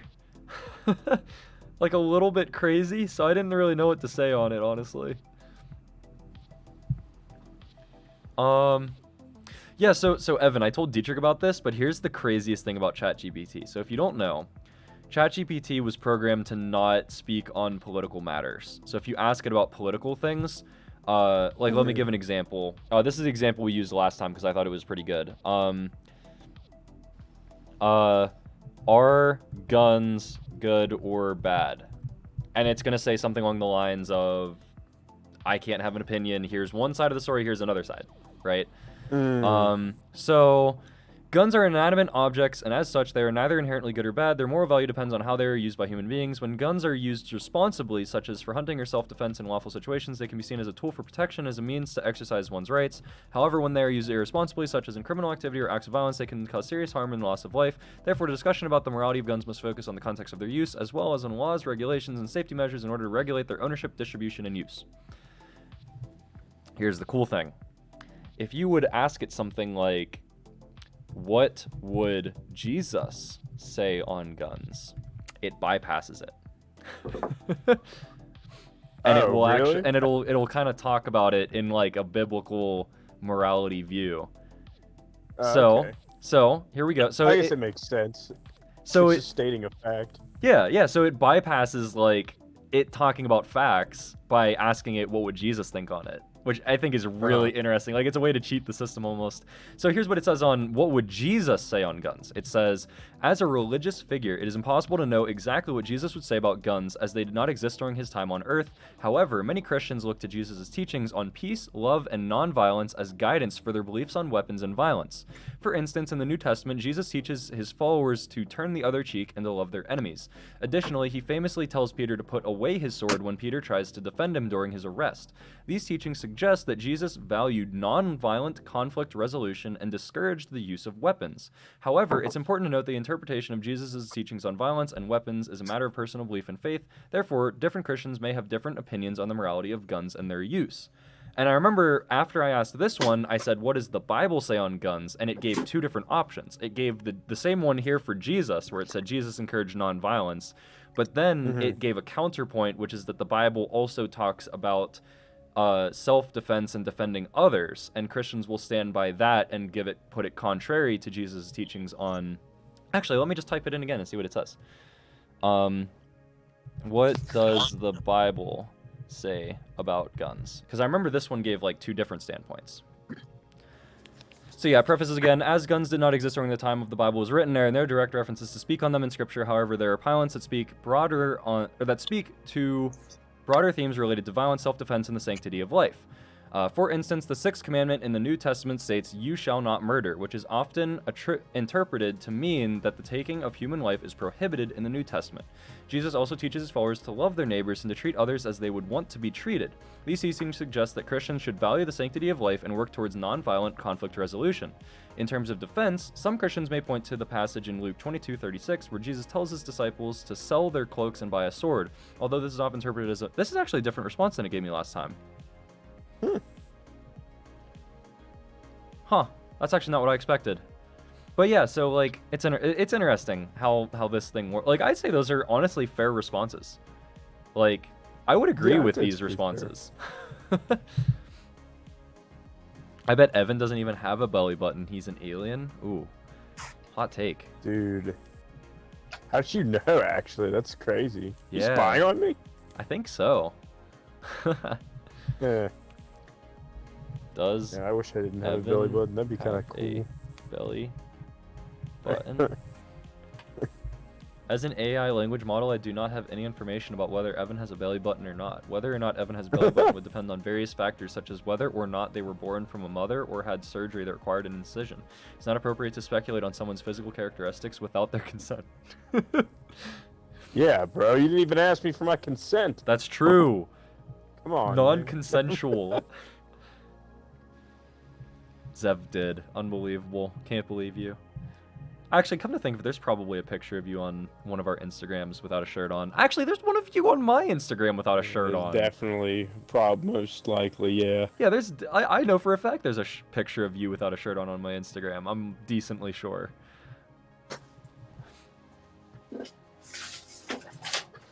Actually, wait, maybe it's not. I'm thinking of the one at the treehouse, but I don't think I posted that one, actually. Oh, Anyways. yeah, I forgot about that.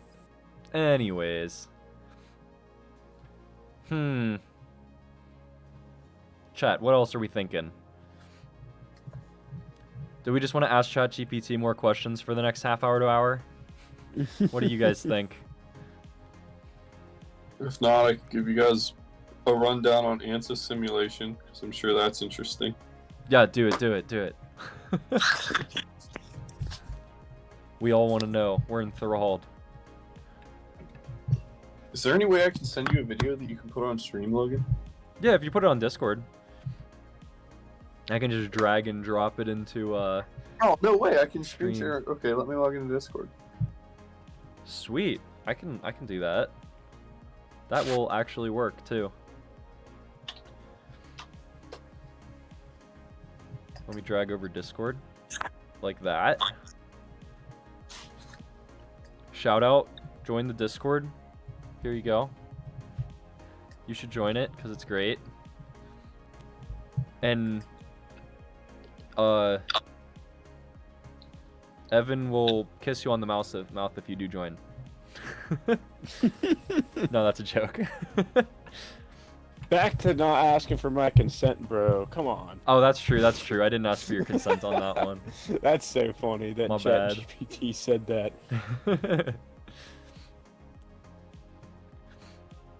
Evan's shirtless pics definitely need doxed. Whoa. Needs to be released to the public. I already I kind of joined. agree, Where's my actually. kiss? Dude, you should have gotten it at on day one. If you didn't get it there, I'm sorry. I think you missed out. That's like a one-time deal scenario.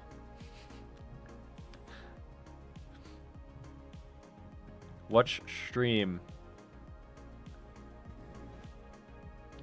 See, this is Is the it type running? of or wait, I can't do that. I gotta keep it like this. This is the type of freaking amazing stuff that these engineering people get up to that my mind cannot comprehend in the slightest. Dude, you guys This gotta. is a plot of the stress. There's your max and your min. I don't know why it's not showing up. I had the just max and min. So that's max, that's minimum. And then so this is a plot of the stress as the force is applied. I think I have the force at a lot. 10,000 pounds. Oh gosh, what? What is this made of? 10,000 pounds.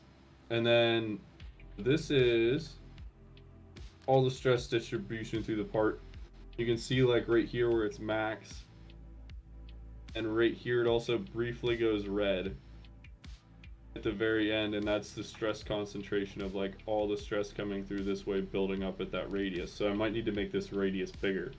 And this is the deformation. I could play that animation too. As it stretches, this end gets further away, and it also rotates this way a little bit. You can see at the top here it goes red, and if it was just moving linear from here to here, it would all be the same color gradient this way. But the gradient goes like along the curved axis because this part here is stiffer, so this part here is actually rotating slightly. Huh. This is the one I've been working on forever. This is what it actually looks like. This is the part I'm trying to analyze. And in order to get this simulation to run, I had to make this entire assembly to constrain it so that when I put a force on this, it would only move in this slot, this direction, the X direction. So then if I have that, you can't see nearly as much, but you can see what's happening.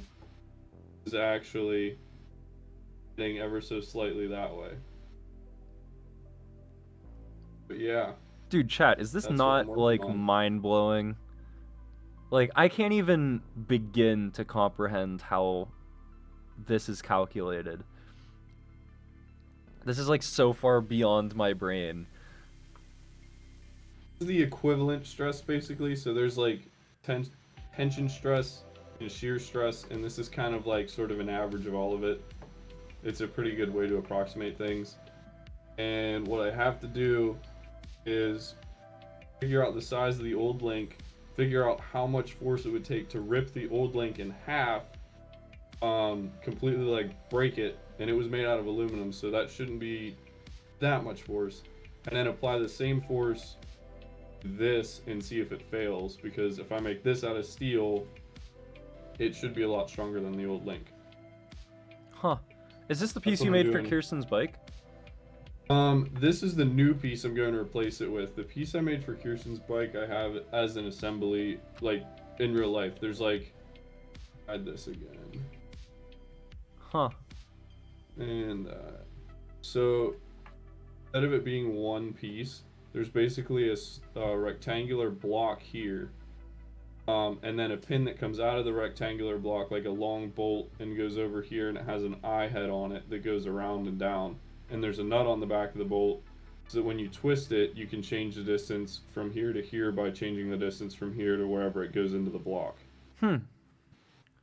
And once we got it at the right ride height, we don't really need to change it. It was just so we could tighten it, loosen it just a little bit at a time to figure out the new center distance that we need here to here.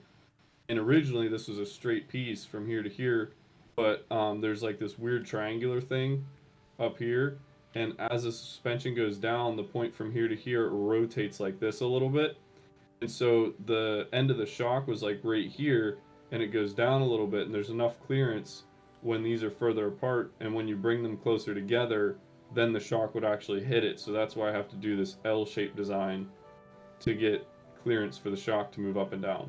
Huh. So I like Yeah. it. Finally I got the like it. simulation to work. I don't know how many tries this was. It was a lot. Fascinating. Dude, this is like, I love seeing this kind of stuff. Like, I love having conversations about this and listening to it because it's so fascinating to me how it works and how it is calculated and everything.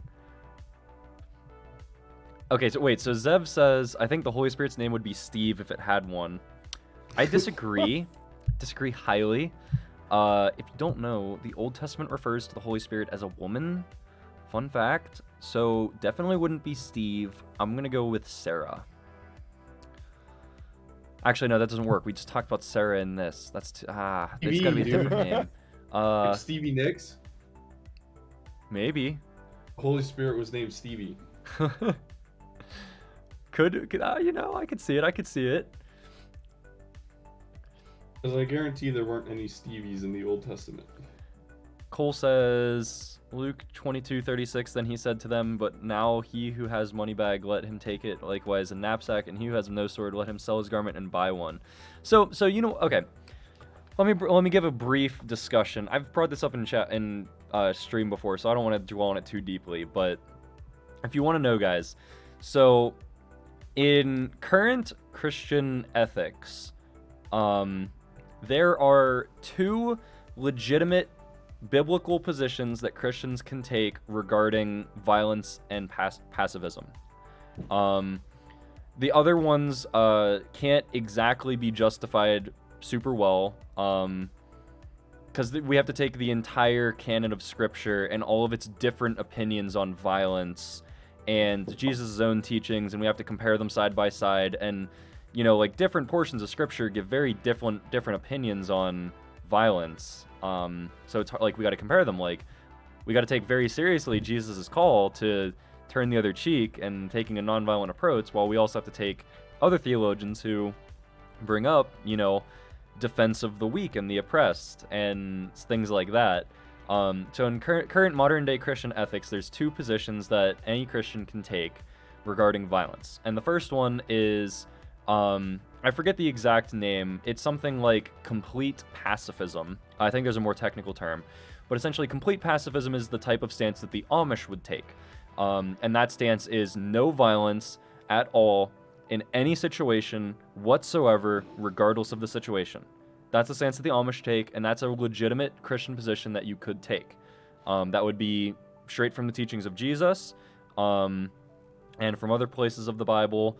And that goes to say, like, if something bad's happening, so for example, if this is an extreme case, and this has happened previously in Amish churches, somebody breaks into an Amish church with a gun, the Amish won't do anything about it. They won't fight back. They won't do anything. That's how they believe that they should do things. So there's a great, inspiring story of the Amish, where this guy broke into one of their churches with a gun and he shot it up. And after said instance happened, the guy was, you know, taken and arrested.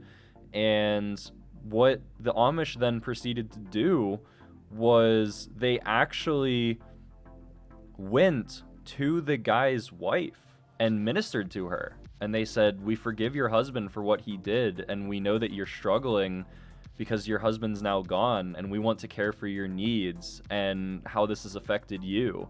And that's how they responded to the violence, is by showing care to those who were most affected by the shooting, which I think is really inspiring. And the second stance you can take as a Christian is in morality, or in ethics terms, it's called just war theory or just coercion theory. There's two terms for it. And essentially, this is the stance that you can take violent approaches to quote unquote coerce subjects based on certain criteria. And if all of said criteria are met, you can use violence or force to coerce somebody to do so. So in the instance of, say, the Nazis, right? Just coercion theory allows us to take a violent approach to stop what is going on. The violent nature, the violent things that are going on, our violence justifies us stopping what's going on the other end. Self-defense falls into that category. Sticking up for the oppressed falls into that category. Things like that. And those are the two stances that, like, realistically Christians can take regarding violence, essentially. We talked about that extensively in Christian ethics, and I think it's fascinating. If you want me to pull up the criteria out of my notes, I can, but I don't remember them off the top of my head. Actually, you know what? Here we go. ChatGPT. What are the conditions for just coercion theory? I don't think I'm spelling that right. How do you spell coercion? Am I dumb? I did have it right. Why did I say I was wrong the first time? Shoot. It's getting overloaded. What are the conditions for just coercion theory? The just coercion theory holds that coercion is only justified when it is used to prevent harm to others or to prevent someone from causing harm to themselves. In other words, it is only acceptable to use force or coercion against someone if it is necessary to protect someone else's rights or prevent them from causing harm. The theory lays out several conditions that must be met for coercion to be considered justifiable. I don't think these are the exact terms that I used, but I think these are accurate. So, imminence, proportionality, necessity, publicity, and right intention. Actually, I want to compare those to ones in my notes, come to think of it, because I don't think those are the same ones. They're close. Critical theory. Not to be confused with critical race theory, although critical race theory is a derivation of critical theory, which critical theory is a good thing to study. Critical race theory, on the other hand.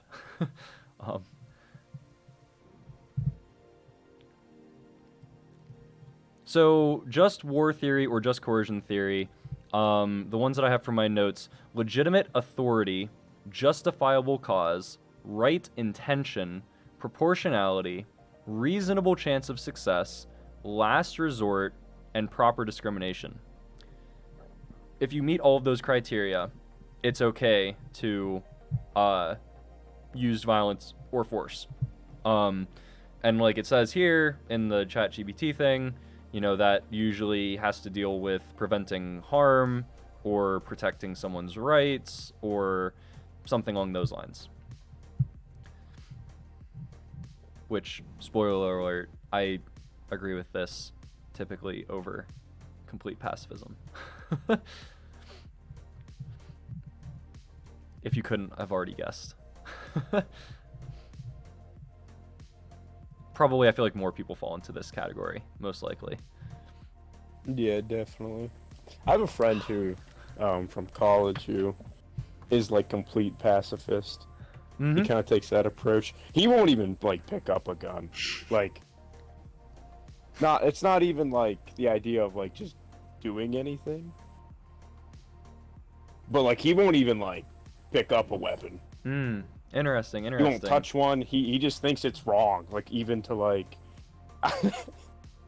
to just even be involved in any way, shape, or form. Mm-hmm. Yeah, and that would be more along the lines of the complete pacifism leading the type of life that Jesus led type of mindset. And and like I said, Christian ethics today typically support that both are legitimate positions that a Christian could take. Oh, definitely, yeah. Which is fascinating. Yeah, no. I have another friend that actually comes up to visit from college once in a while, and I told him, like, hey, man, we should get, because it's actually his roommate. I'm like, hey, man, we should get him to come up, too. And he goes, nah, he won't. Huh. I'm like, Interesting. why? And that's because every time he comes up, and me and the boys will go out and maybe, like, shoot some guns or something. Yeah. Yeah, no, he won't. Huh. He won't come out. We will not. Huh. That's interesting. That's really interesting, not gonna lie. So chat, what else do we want to ask? I need you guys to give me crazy things to ask the chat. Chat, give me things to tell chat. I could ask it to come up with more crazy stories. I liked that, honestly. That was fun. That was really fun.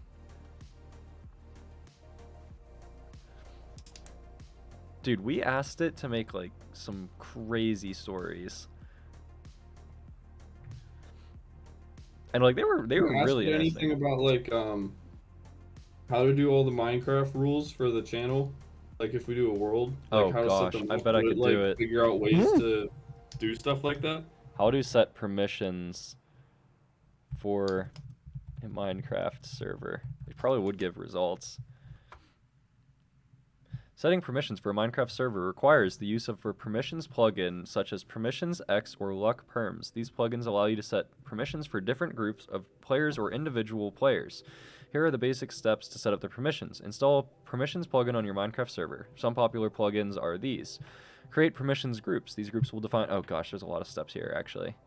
Setting up permissions for a Minecraft server can be a complex process, especially if you're using a plugin for the first time. It's important to carefully read the documentation for the plugin you choose and to test permissions thoroughly to ensure they are working correctly. Oh, dude, the Origin... I asked it to do the Origins Easter egg for me, and it was, like, actually abysmally wrong. Ask about Really? missions? Wait, Cole, what specifically about missions do you want to have me ask it about? Let's do it again. How to do the Origins Easter egg. Let's see if it's as bad as it was like the last time I asked it this, it was like surprisingly terribly wrong. Oh wait, this is different than the last time. It could be right this time. Oh no, it's getting bad again.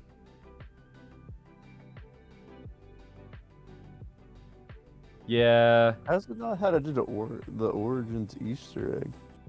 Yeah, no, this isn't the same steps it gave me last time, but it's not right But still either. not correct. How would it Yeah. not know though? Doesn't it know? I don't like, know. all that Like stuff? that's the most shocking thing to me is whenever we questioned this thing for hours last week, like literal hours questioning this thing to do things, and there were only 2 times that it was like wrong, like explicitly wrong. This was one of them, and then there was some biblical question where I was like me and Zev were sitting here, we were like, that's a little bit out there. I don't remember what it was, but I remember there was one thing. Yeah, okay, so listen to this. Defeat the final boss. First of all, there's no final boss on that map. What? Once you have completed all the previous steps, you will need to use the elemental staffs to defeat the final boss, the Panzer Soldat. Once defeated, you will be able to activate the ultimate staff and complete the Easter egg. Like, what? What? Bro, how does it not? How does it not I don't know. know. The Origins Easter? It's like of everything that it could get wrong. Like it gets I don't very understand how it very makes. Like, how did it even make that up? I don't Like, know. And that's like the crazy like, thing where's to me it at- is like where's it actually getting the information from? that's what I want to know. Cuz like it's funny like we ask it these like super deep religious questions and I'm sitting here I'm like shocked. I'm like that is incredibly Yeah, accurate. people write college level papers with it. Yeah. And like for some reason this is like horrendously wrong. I don't know, it's Yeah, interesting. You ask it a simple. So like, how do I do this in a video game? I don't know. Beat the final boss. I don't know. What is Christian missions? Well, we'll just straight up just ask it that, because I'm not sure exactly what to ask it about missions, Cole, but we can just do that. See what it says. Christian missions refer to the activities and efforts of Christians to spread the message of the Christian faith and carry out the Great Commission, which is the mandate given by Jesus Christ to his disciples to go and make disciples of all nations. Matthew 28:19-20. Christian missions can take many forms, including evangelism, preaching, teaching, and social service. The goal of Christian missions is to bring people to faith in Jesus Christ to help believers grow in their faith and to serve the needs of the community. Christian missions have a long and varied history, with different denominations and organizations carrying out missions in different parts of the world. Some missions focus on evangelism and church planting, while others focus on providing humanitarian aid and social services to those in need. Christian missions have been criticized by some as a form of cultural imperialism, particularly during the era of colonialism, when missionaries often went to other countries to spread Christianity and Western culture. However, many modern Christian missions focus on respecting and working within the culture and context of the communities they serve. Overall, Christian missions are a way for Christians to share their faith and serve others in the name of Jesus Christ, with the ultimate goal of bringing people to a deeper relationship with God. It can do that. but it can't tell me the steps to the Origins Easter egg. Yeah, but it can't tell you that. Like, that is such a good answer that I honestly don't know what else I would add to that. Like, it even gives the counter. Oh yeah, I wouldn't add any more to that. I think that's pretty. Yeah, like it even gives the counter. That's what missions is. I mean, I don't know. Yeah, and it even gave the counter, like, this has been some criticism that it has received and where it went wrong. And however, today, that's not, like, yeah, it's been criticized for colonialism and the forcing of Western culture. However, modern Christian missions doesn't do that. And, like, that's a fair critique. I'd say so. That's amazing. Yeah, that's what I'm saying. Like, this thing is incredibly accurate at times in ways that is very shocking to me. Ask about other religious missions, like other religions, like Islam missions. What are Did they do that? Islamic I know that's probably a really ignorant missions? thing to ask, but like, do Muslims even like I honestly like don't do they know. do like missions? Like, I mean, I guess in a way they kind of have to. Cole says yes. Okay. I would say yes because of their expansion into Europe when Islam first began. That's true. basically missions. Well, Kind of. I'm not going to go any further into that. Never mind. Yeah, no, that's fair. That's fair. Okay, so here's what it says on it. It says Islamic missions refer to the efforts of Muslims to spread the message of Islam and to invite people to the Islamic faith. The word for mission in Islam is dawah, which means invitation in Arabic. Islamic missions are based on the teachings of the Quran and examples set by the Prophet Muhammad, who encouraged his followers to share the message of Islam with others. Islamic missions can take many forms, including preaching, teaching, writing, and engaging in humanitarian and social work. The ultimate goal of Islamic missions is to bring people to faith in Allah and to encourage them to live according to the teachings of Islam. Islamic missions emphasize the importance of spreading the message of Islam in a peaceful and respectable manner and encouraging people to learn about Islam through education and dialogue. Islamic missions are carried out by individuals, organizations, and governments in different parts of the world. Some missions focus on providing humanitarian aid and social services to those in need, while others focus on spreading the message of Islam through preaching and teaching. Islamic missions have faced criticism and controversy in some parts of the world, particularly in areas where there is tension between Muslims and non-Muslims. However, many Muslims see Islamic missions as a way to promote peace, justice, and social harmony, and to invite people to live according to the teachings of Islam. I mean, from what I know about it's Islamic true with faith. like the social services and like helping with that. Because I've gotten, because even if you are on like the Christian side of YouTube, like you'll still get like ads for like Muslim like organizations. Yeah, definitely. That were like, hey, yeah, we're like saving up money for these people in this area of the world right now because it's just really so. Yeah, So absolutely. that is true. They do like, I don't know what you call that, social. I don't know, help. Yeah. No, I like this is very fair, I'd say, from what I know about. And like we have to remember, like a lot of this sounds very similar to Christian mission, but that being said, it's because a lot of their doctrine is exactly the same. Like not exactly, but I mean our Old Testament is basically more than half of their Quran. So that has to be taken into account. And like even though we don't share the exact same faith, they still very like right here, many Muslims see Islamic missions as a way to promote peace, justice, and social harmony, and to invite people to live according to the teachings of Islam. Like that's exactly how I understand the Islamic faith. Is like it's not they don't even consider really like this war between religions. Like they don't like even in the sense like we as Christians have so many different denominations and we like consider that, and then also on top of that we also have to consider ourselves against Islam. Like that's not how they view it at all. They're just like, oh, you worship Yahweh? Good. Like that's all they care about. They're like, it doesn't matter. That is true. Yeah, like they don't care like if you're Islamic or if you're Christian or like what denomination of Christian you are or anything like that. They're just like, oh, you serve God? That's awesome. Like, and like that's what they do. They want to promote peace, justice, and social harmony. Like that's their whole thing. Yeah. So, I mean, according to them, like we're I don't even, I want to use the word saved because I don't think that's the kind of the terminology they use, but we're Mhm. heaven bound. You know what I Yeah, mean? yeah, Like, exactly. we are, like, just as like Muslims are heaven bound, so are Christians. I don't know what they think about Jews, but Yeah. maybe they. All I know is that we're referred to the people as people of the book. Yeah, yeah, exactly. And like if you like I don't know if you guys are if any of you are in chat right now, but I know there's a couple Muslim I won't call them out by name, but like we have a couple Muslims that have come by our chat and talked with us and followed us and have come by for some Bible Mm. studies to chat about Abraham and stuff. And that was super cool. I loved that. When we had like us as Christians, like I remember one Bible study in particular, we were talking about Abraham and we had people from Catholic, Orthodox, Protestant faiths and Islamic faith and agnostics. And we were all in the chat together talking about Abraham and I was like, this is the coolest thing I think I've ever seen in my entire life. That was so That is cool. sick. But like having conversations with Muslims is super fascinating to me because for them it's just us against secularism. Like they don't have these conversations of like, oh, like this denomination is wrong, this denomination is right, Islam versus Christianity. They're just like, you believe in God? It's us against the secular world. Like that's how they view it. And I like in a way I find that really inspiring because like I feel like we as Christians should take a very similar stance in a lot of cases. Like how Paul talks about don't let the little things get in the way of your unity in Christ.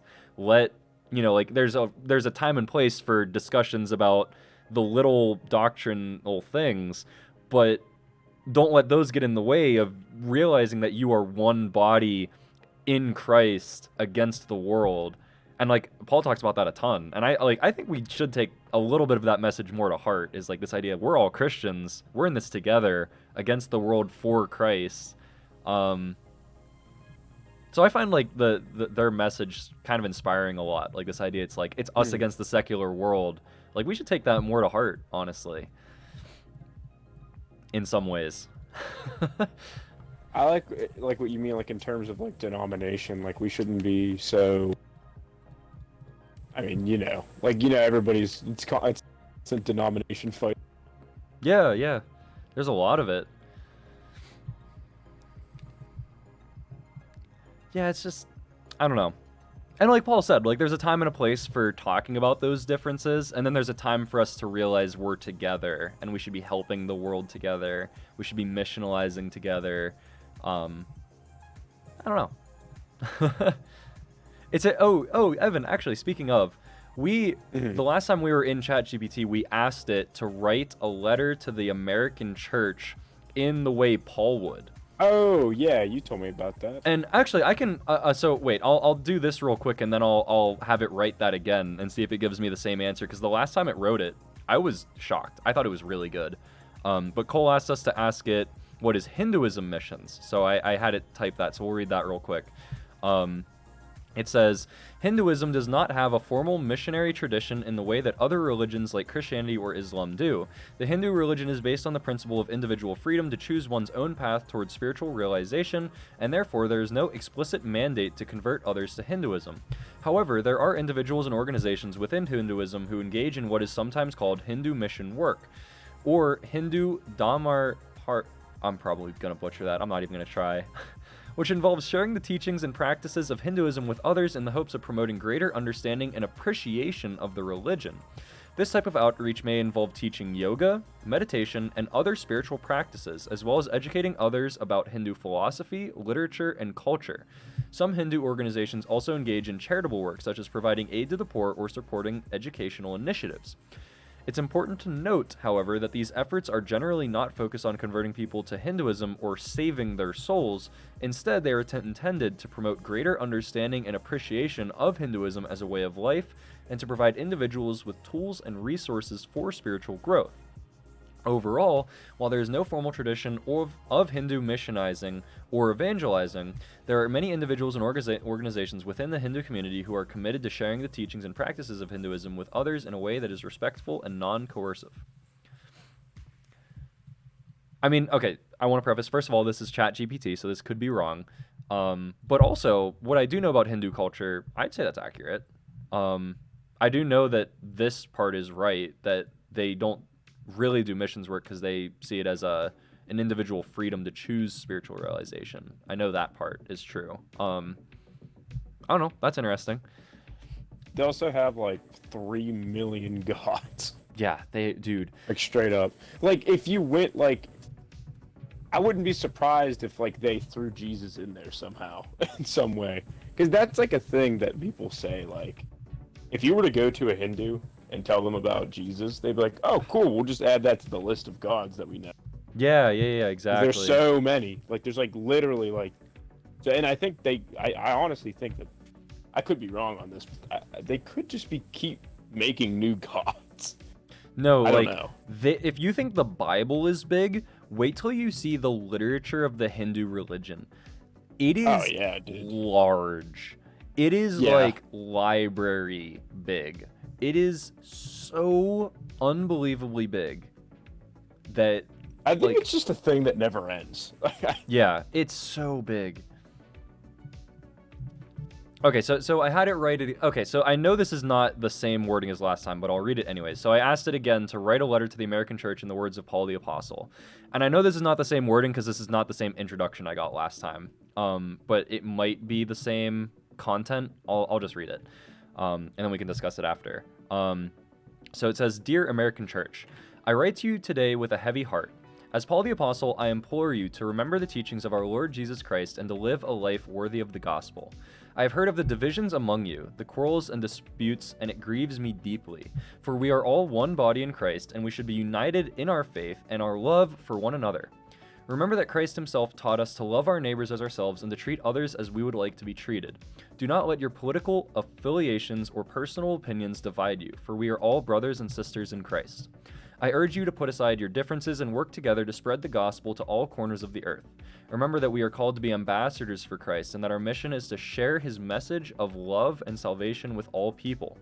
Let us not be distracted by the cares of the world, but let us keep our eyes fixed on Jesus, the author and perfecter of our faith, who will be strengthened by... May we be strengthened by his Holy Spirit and guided by wisdom and love. I pray that the American church will be a shining light in the darkness, a beacon of hope and truth in the world that desperately needs it. May we be known for our love, our unity, and our unwavering faith in Jesus Christ. Yours in Christ, Paul the Apostle." I think This is interesting. I think the last time I had it right, it also had a section on secular, well, not in that exact wording, but it was like a section on secular sexual ethics as well. Oh, okay. But I mean, Oh like, yeah, I remember you mentioned that. I think that's a fair letter, though. Like, in all honesty. Yeah, I'd say so. I mean, obviously it's short, but like at the same time, Yeah. I don't know. Yeah, so like that's another great example. I can ask it what its opinion on the LGBTQ community is, and it'll say something like, "I can't give an opinion." But if you ask what does the Bible say on it, it will give an opinion. So that's another thing, like another way of cheating it. Yeah. Let me do that actually, just so we can see again. What does the Bible say on the LGBTQ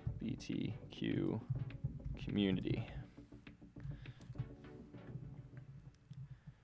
The Bible does not use the acronym LGBTQ, as this is a more recent term used to describe various sexual orientations and gender identities. However, the Bible does mention sexual activity between people of the same sex in several passages. In the Old Testament, Leviticus 18:22 and 20:13 state that sexual relationships between men are an abomination and punishable by death.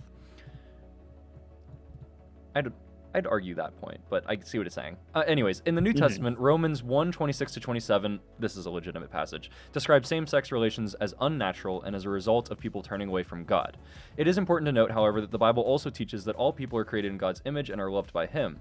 Jesus teaches us to love our neighbors as ourselves and to treat others with compassion and kindness. Therefore, while the Bible condemns homosexual behavior, it does not condemn people who experience same-sex attraction. Christians are called to love and respect all people, regardless of their sexual orientation or gender identity, and to welcome them into the community of believers. I feel like this message is more accurate than like 90% of churches I hear about on social media. Like, the idea, like, ChatGPT got it right, like, the idea we love all people but don't affirm sin And I Yeah. feel like 90% of churches don't, like, they either fall on the one extreme of affirming and loving, or not loving and not affirming, which both extremes aren't Yeah. good. And that's like where True. I feel like all churches fall into one of those two categories, and neither of them is right. And I feel like ChatGPT just got True. it more right than like most churches I come across. I literally just had to write about this, and I was just like, dude, like, so just, care for, the vulnerable, care for the weak, care for people who are being hurt by others, but just because you, are protecting them doesn't mean you are on their side. You just Yeah. don't like violence. You don't like unfairness, Yeah. Like we're called to love all people regardless of who they are. Like, and we can't like condemn like people like this just because, like, I mean, that would be like a drunkard comes into the church and it's like, you're out. I don't want you in here. What are you heathen, Yeah. you sinner? Like, get out of here. It's like, what? That's not what we're called to do. Like, like people come to the church and it's not our job to judge them or condemn them. It's our job to invite them in and let God transform their lives, like the same way he did with True. all of us, or he is doing with all of us. I guess I shouldn't say it's like a past thing that he changed us. Like, he still is changing us for the better. Everyone who Yeah. comes into the door. Gosh, dude. ChatGPT, like, how does ChatGPT get this better than... It's just got it. It's just got it. man. Yeah, I forgot what it was going to say, but now that I'm reading it, I was like, oh yeah, I remember being this shocked the last time we asked it this. What were some of the other things we asked it that I was very surprised about that it got right? I'm trying to think. I feel like there were other things that we asked it that I was very shocked that it got right. Like deeper theological issues. Well, we were just talking about theodicy. Tell me about theodicy. I'm curious what it'll say on that. Also, chat, if you have more questions, throw them out. If you have more questions that you want to ask ChatGPT, if you have anything that you can think of, throw them out there. All right, theodicy is the study of why a just and loving God would allow evil and suffering to exist in the world. The word theodicy comes from the Greek words theos, which is God, and dike, which is justice. Is that right? I feel like God and what justice? dike, which is justice. I feel like that's not what I was told. Maybe that is right, but for some reason that sounds off.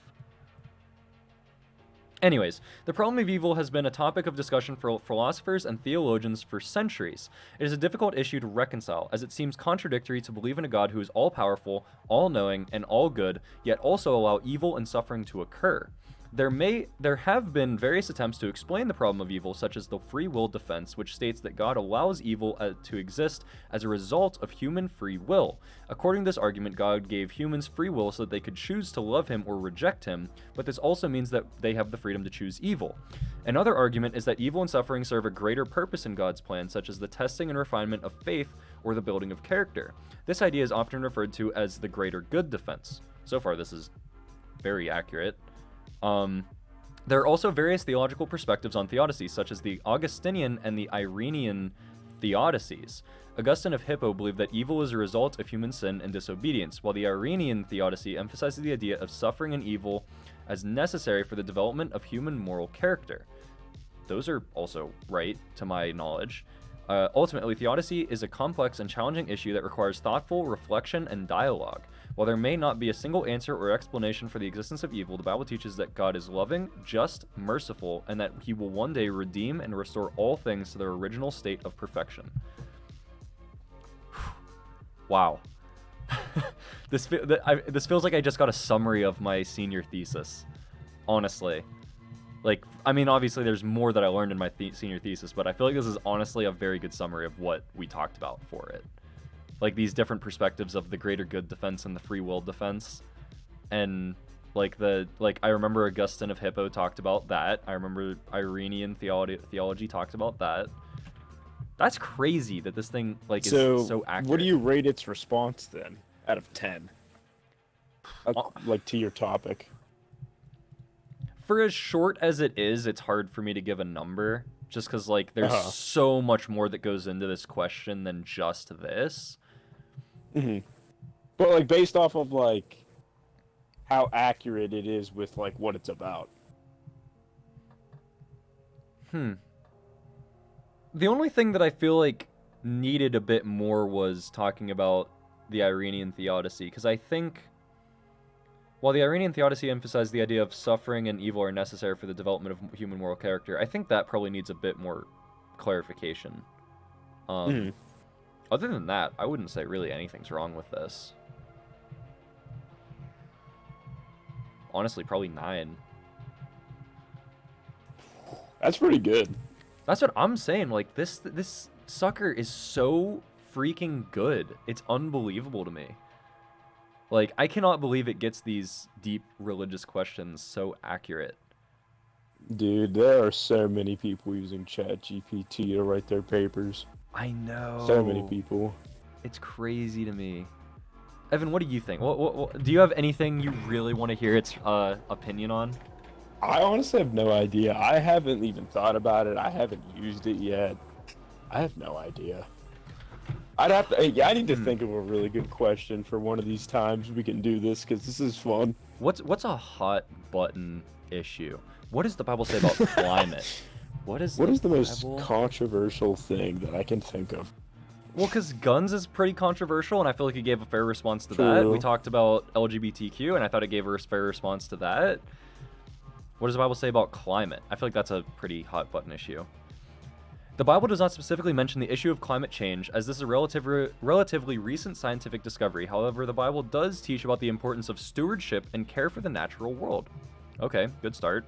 In the book of Genesis, God creates the world and all its inhabitants and gives humans the responsibility to care for and cultivate the earth. In Psalm 24:1, it says, "The earth is the Lord's and everything in it, the world and all who live in it." This shows that the earth belongs to God and we are called to be good stewards of it. Throughout the Bible, there are also many references to the natural world, including trees, water, and animals. In the book of Job, God asks Job, "Where were you when I laid the earth's foundation? Tell me if you understand who marked off its dimensions. Surely you know." Job 38:4-5. This shows that God values the natural world and its creation. Ooh. I've read that passage a lot, and I have not made that specific observation about it before. That is fascinating. Huh. That's pretty good.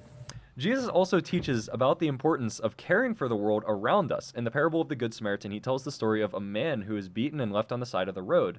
The Samaritan sees the man and takes care of him, showing love and compassion. This parable teaches us to care for our neighbors, but it can also be applied to caring for the world around us. That might be a bit of a stretch. I can see the point it's trying to make, but that could be a bit of a stretch.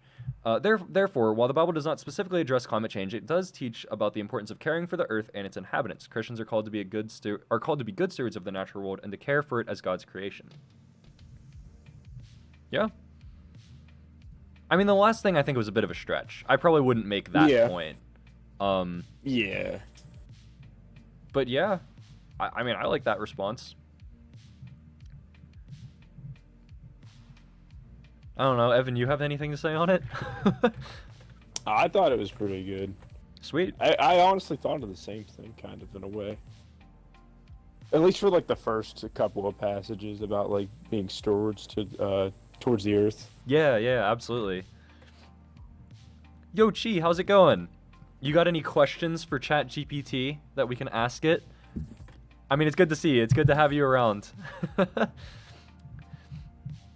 We just finished up, we were doing Bible study of Genesis 20. We just finished that up not too long ago, and now we're messing with ChatGPT a little bit more. So I don't know if you have anything you want to ask it or anything, but I mean, hey, either way, I love you stopping by. Appreciate it.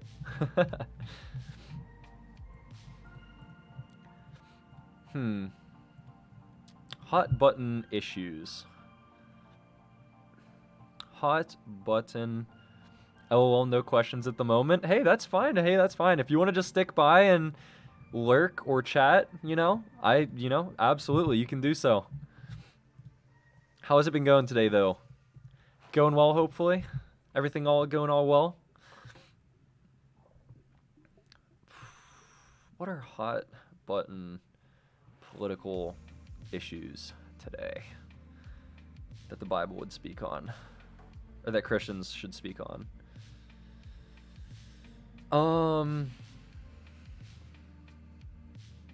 Ooh. What does the Bible say about vaccines? I'm curious about this one. The Bible does not specifically mention vaccines as they are modern medical technology. However, the Bible does teach about the importance of caring for one's health and the health of others. In the Old Testament, there are numerous laws and regulations about cleanliness and hygiene that were designed to promote health and prevent the spread of disease.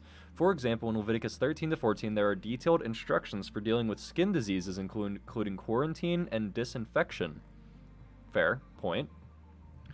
In the New Testament, Jesus heals many people who are sick and suffering, demonstrating his compassion and care for the well-being of people. In Luke 5:31, Jesus says, "It is not the healthy who need a doctor, but the sick. I have not come to call the righteous, but sinners to repentance." This shows that Jesus values the health and well-being of all people. Therefore, while the Bible does not specifically address vaccines, Christians are called to care for their health and the health of others. Vaccines can be an important tool for preventing the spread of disease and protecting vulnerable populations, and Christians should carefully consider the benefits and risks of vaccination in consultation with medical professionals. Ultimately, Christians should strive to love and serve others as Christ did, including through caring for their physical health. I think what really saved this was this comment here near the end. Christians should carefully consider the benefits and risks of vaccination in consultation with medical professionals. I think that really, Yeah. because, I agree. I agree. That statement kind of saves it. Bringing in Leviticus on hygiene and spread of disease, that is a very fair thing to bring in. The thing about Luke... I think so to an extent, because I do think with vaccines it might be a little different. Mm-hmm. Because the difference between not getting a vaccine and not washing your body. Yeah. Or you know what I mean? Mm-hmm. I mean, yeah, I'd say this is a fair... I think bringing in Luke 5:31 is a bit odd. I think, I get its point that Jesus heals people who are sick and cares for their health. I'm surprised that it uses Luke 5:31, though, out of all passages, because this is talking about salvation. This isn't really talking about healing the really? sick. Wait, Well, what's the verse? It is Did not... it say it? Yeah, so it says here, "It is not the healthy who need a doctor, but the sick. I have come not to call the righteous, but sinners to repentance." That's an analogy that he's using for salvation. So Yeah, wait, why did he use that for... Yeah, Chat... I don't know why ChatGPT used that for this case, though. Yeah. That doesn't even make sense. I mean, I do get its point, though. The point, Jesus heals people, so he cares about the health of people, and that we're supposed to value this same sentiment. But that specific verse seems out of place. I agree with the point, but the verse that's chosen is odd. If it were me writing it, I would have wrote down a list of verses where Jesus actually healed somebody. Yeah, exactly. And show the fact, since there's such a multitude of these types of verses, it's obvious that Jesus cares about people's health, Yeah. I mean, I agree with its points, though, I'd say. Mm-hmm. So other than that, one weird thing, yeah. Yes, God is good. Right. I worked last night, so I'm just now getting up. Oh, so do you work night shifts, Chi? Ooh. I messaged you, but we don't have permissions for gym chat. Wait, what? Why don't you guys have permission for gym chat? Wait, Zev, are you able to fix that? I don't know if you're able to fix the permissions for that. I don't know why you guys wouldn't be able to talk in it. Unless if you're just actively keeping me out of it. I'm not actively keeping you out of the gym chat. I don't know why it would be restricted. Oh, my back. Oh, you're a CN. Okay, nice. Cheat. That's awesome. That's awesome to hear. How about that?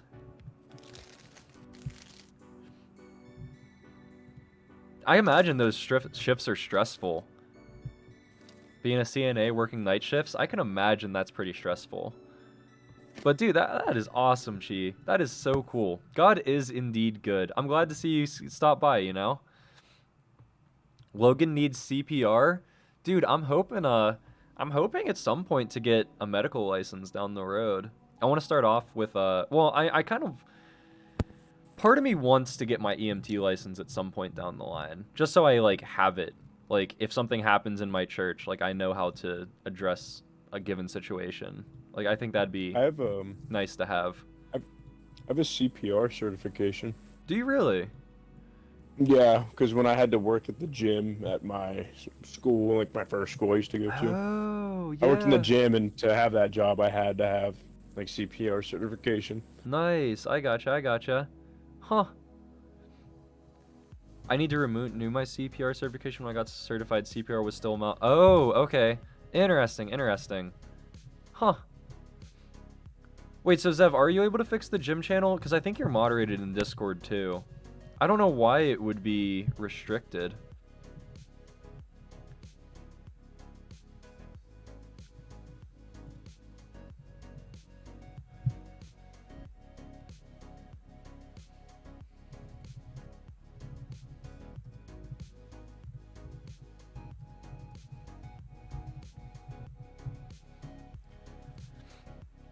But what are other hot button issues? There's got to be more hot button political issues. There has to be.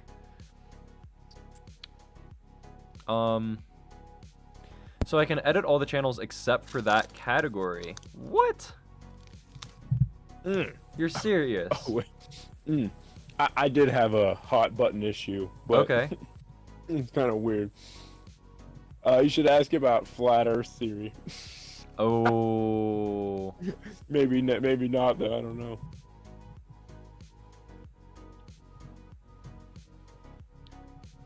Wait, it says that anybody can type messages in. Like, I'm viewing the permissions for gym stuff right now, and it says anybody can. I don't know why it's not working. Wait, is this it? Hang on. This might be the issue, maybe. Sorry, I still don't really understand Discord. This is why I need somebody else to do this stuff for me. Bert. No, I'm kidding. That's a joke. Don't take it seriously.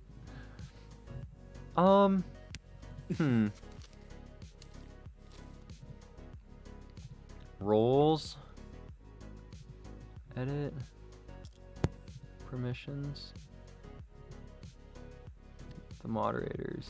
You should be able to change everything. I don't know why. I don't know. We'll have to mess with it another time, I guess.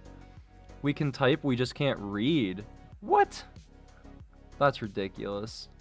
Oh, well, we can figure it out another time. What does the Bible say about flat Earth? Wait, so Zev, are you able to fix the channels now for Discord? Did my change work?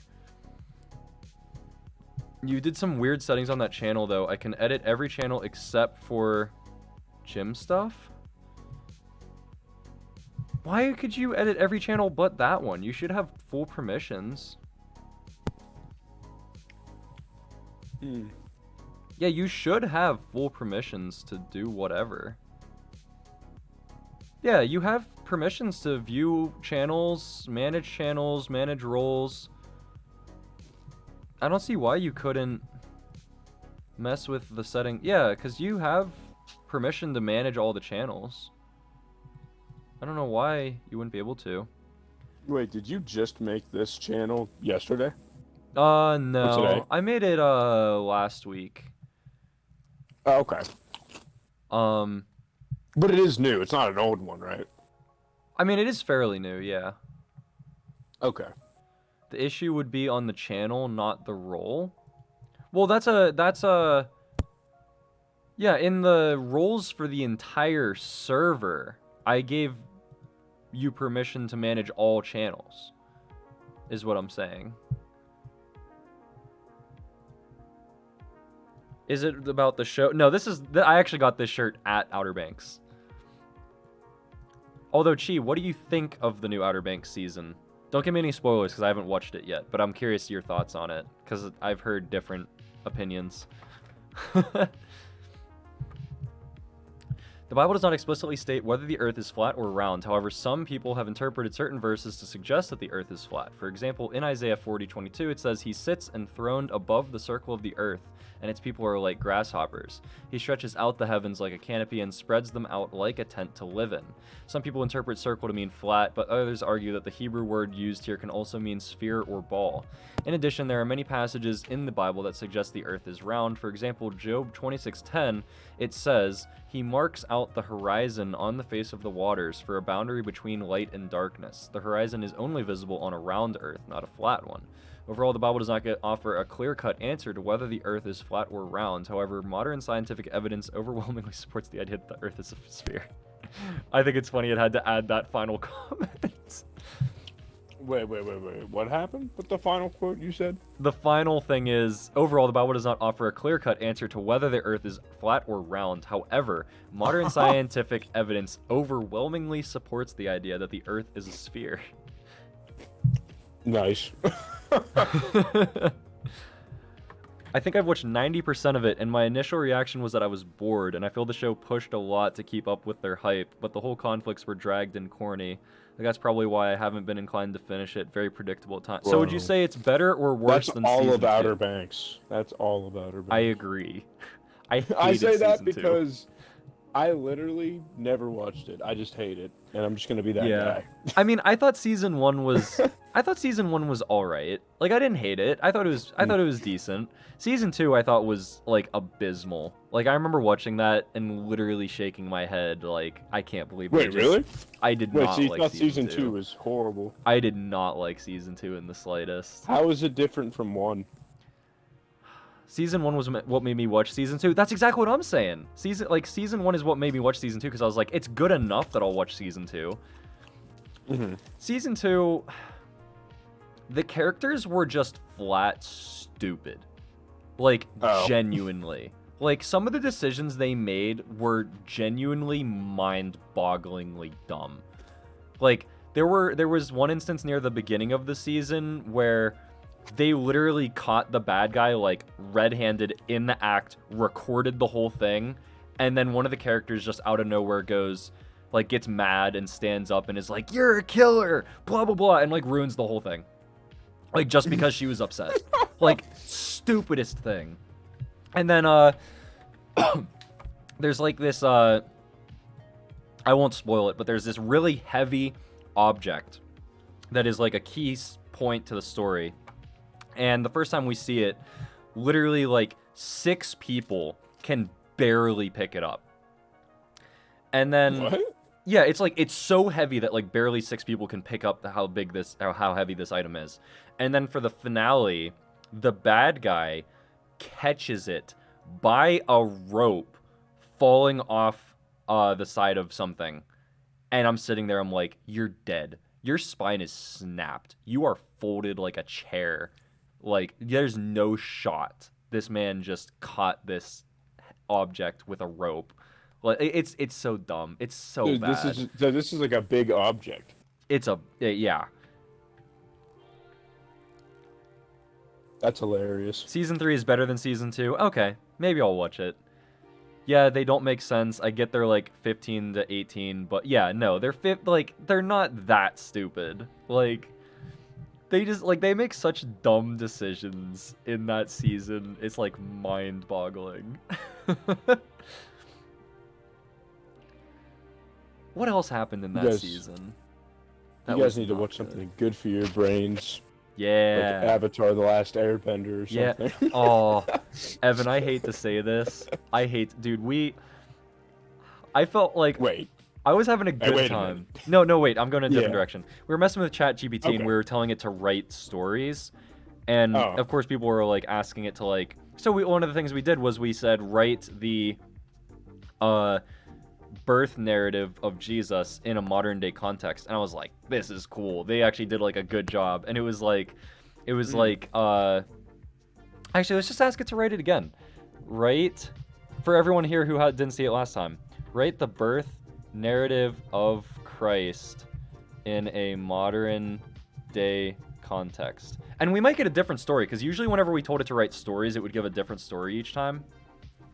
So let's see what it says this time. Well, actually, it might... Let me read over it first. Because it might... Sometimes it got the stories wrong, like it misunderstood what we were asking, so I want to see if it does the same thing this time.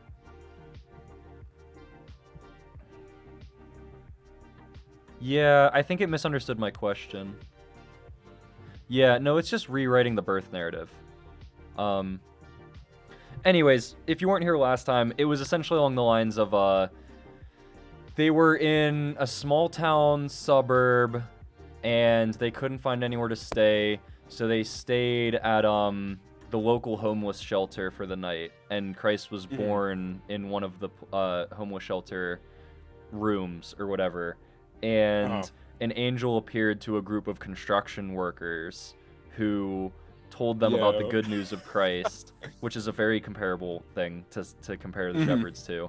And then it also mentions that 3 wealthy business philanthropists also...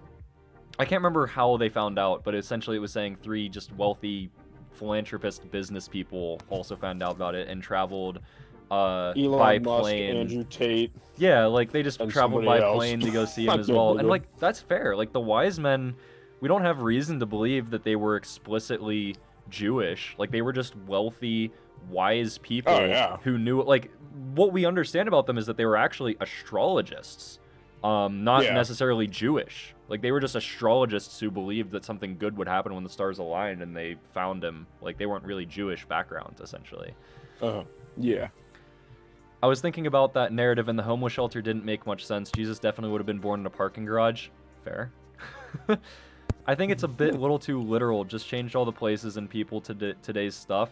I mean, yeah, that's a fair critique as well. But so we went maybe a little bit too far at times last time. Anyways, this gets back what you were saying originally. It was, I hate to say it because it was actually like really accurate and funny, but at the same time I was looking back and I was like, maybe we shouldn't have asked it that. I had it write a story of whether write a story about Jesus Christ as the Avatar. And it was like honestly fairly accurate, and I was laughing at it. I thought it was funny, but then afterwards I was like, That is hilarious, bro. I can't imagine how that went. I had it write a conversation of Jesus Christ speaking to Tank Dempsey. That was cool. No way. Let me do that one again. Write a... Because I thought that one was actually like kind of inspiring. If it says the same thing again, like I said, if it like whenever you ask it to write stories and conversations, it's usually different every time because it's not like as fact oriented. It's more just like piecing together information. Write a conversation between Jesus and... It's like those memes where it's like when Kratos is like kneeling in front of Jesus and asking for... yeah. Well, did you hear the creators? Jesus forgiving Kratos for what he did to him. Did you hear that the creators actually said that the Christian religion is in the God of War universe? What? No way. Well, okay, so the God of War universe is based on pulling the gods from every single religion and putting them into one story. And people would joke and say, like, is the Christian religion part of the God of War universe? And the creator said yes. And I'm pretty sure that's how those memes started, was because that happened and people were like, what would that interaction look like? That is amazing. So, okay, so here we go. Jesus and Tank Dempsey meet in a quiet park on a sunny day. Tank is a burly man with tattoos and scars, while Jesus is dressed in simple robes. Hello, Tank. It's nice to meet you. Whoa, you're Jesus, right? Like the Son of God?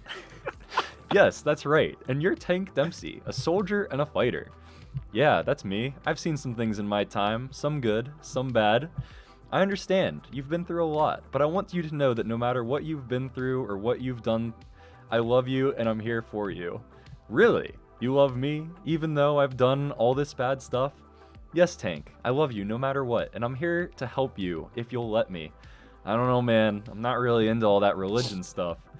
That's okay, Tank. I'm not here to force anything on you. But I do want you to know that there's more to life than just fighting and surviving. There's a purpose into your life, and I can help you find it if you're willing.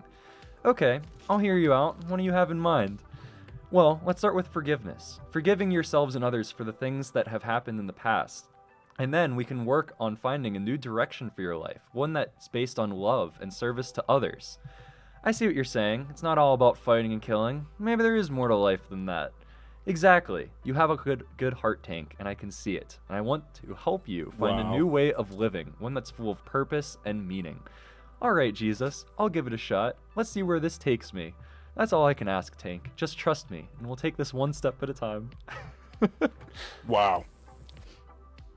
Yeah, I was like, I really want to say, now do a conversation with Jesus and literally anybody in history, bro. Yeah, Like the worst yeah. people. let's Literally. do Kratos. Kratos. Yeah. Oh wait, I mean, you can't convince me that Jesus isn't the Avatar. Just look at the old. I mean, you did talk about that. I think that was your idea to write that story. Write a conversation between Jesus and Kratos. This will be interesting. Jesus and Kratos meet in a barren, rocky wasteland. Kratos is a towering, muscular warrior with the blades of chaos at his side, while Jesus stands calmly before him. Greetings, Kratos. I've been expecting you. How do you know my name? I know all things, Kratos, and I know that you are a warrior who has seen much suffering and pain. You have no idea what I've been through. I've killed gods, conquered entire nations, and betrayed my own family. What could you possibly offer me? I offer you something that no amount of conquest or power can give you, Kratos. I offer you forgiveness and redemption. Redemption? What could I possibly be redeemed for? For the violence and destruction that you have caused, for the pain that you have inflicted on others and on yourself. You carry a heavy burden, Kratos, and it is weighing you down. And what would you know about burdens? You've never been a warrior, have you? You've never had to fight for your life, to kill, to survive? No, I have not. But I do know what it's like to suffer and to carry a heavy burden. I was crucified, Kratos. I bore the sins of all humanity on my shoulders. Crucified? You mean you died for your beliefs? Yes, I did. And I did it out of love for humanity so that all people could be forgiven and find redemption. I never thought of it that way before. Love as the motivator for sacrifice. Love is the most powerful force in the universe, Kratos. It can be overcome even in the darkest of sins and the heaviest of burdens. All you have to do is accept it and let it transform you. Alright, I'll listen to what you have to say, but I'll warn you, I'm not easily swayed.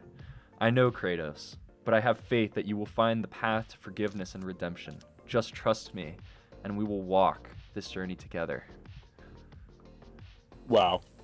Inspiring. That was inspiring, especially the part where he's like, I've had to carry a heavy burden too. I know, like, dude, this is, like, good. This is a good, like, I feel like this is accurate to the characters.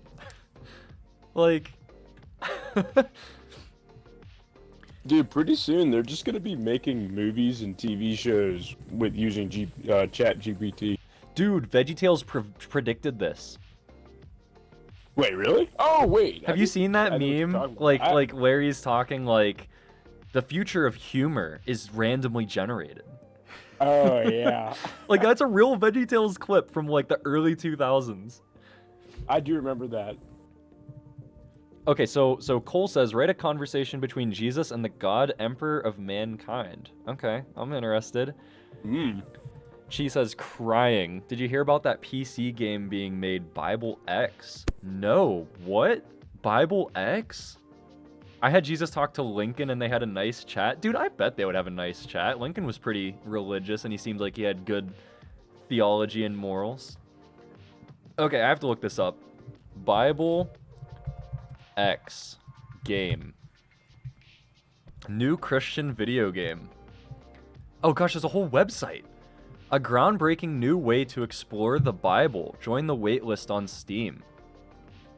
Gate Zero roadmap. May 2021, working prototype completed. Winter 22, early closed access. May 2023, Kickstarter launch has not happened. That's next month. Gate Zero game launch 2024, and then future releases 2025. So they're planning on like updating this game. So this is a Kickstarter launch next month. Should we sign up for the waiting list? It's called Gate Zero. Gate Zero is a story-rich adventure that takes you back in time to first century Israel to uncover an age-old secret. Should we join the waitlist? Wait, what? It takes you back to 4th century Israel? Who are we? Our vision to provide easy access to the world's most impactful message through immersive experiences. We are a small team of passionate game developers who strongly believe in the powerful medium of gaming and its role in engaging, educating, and inspiring youth today. That kind of sounds like my vision for this Twitch, but we'll leave that in behind. We believe that there is a great need for innovation when it comes to conveying the Bible's life-changing message to the younger generation.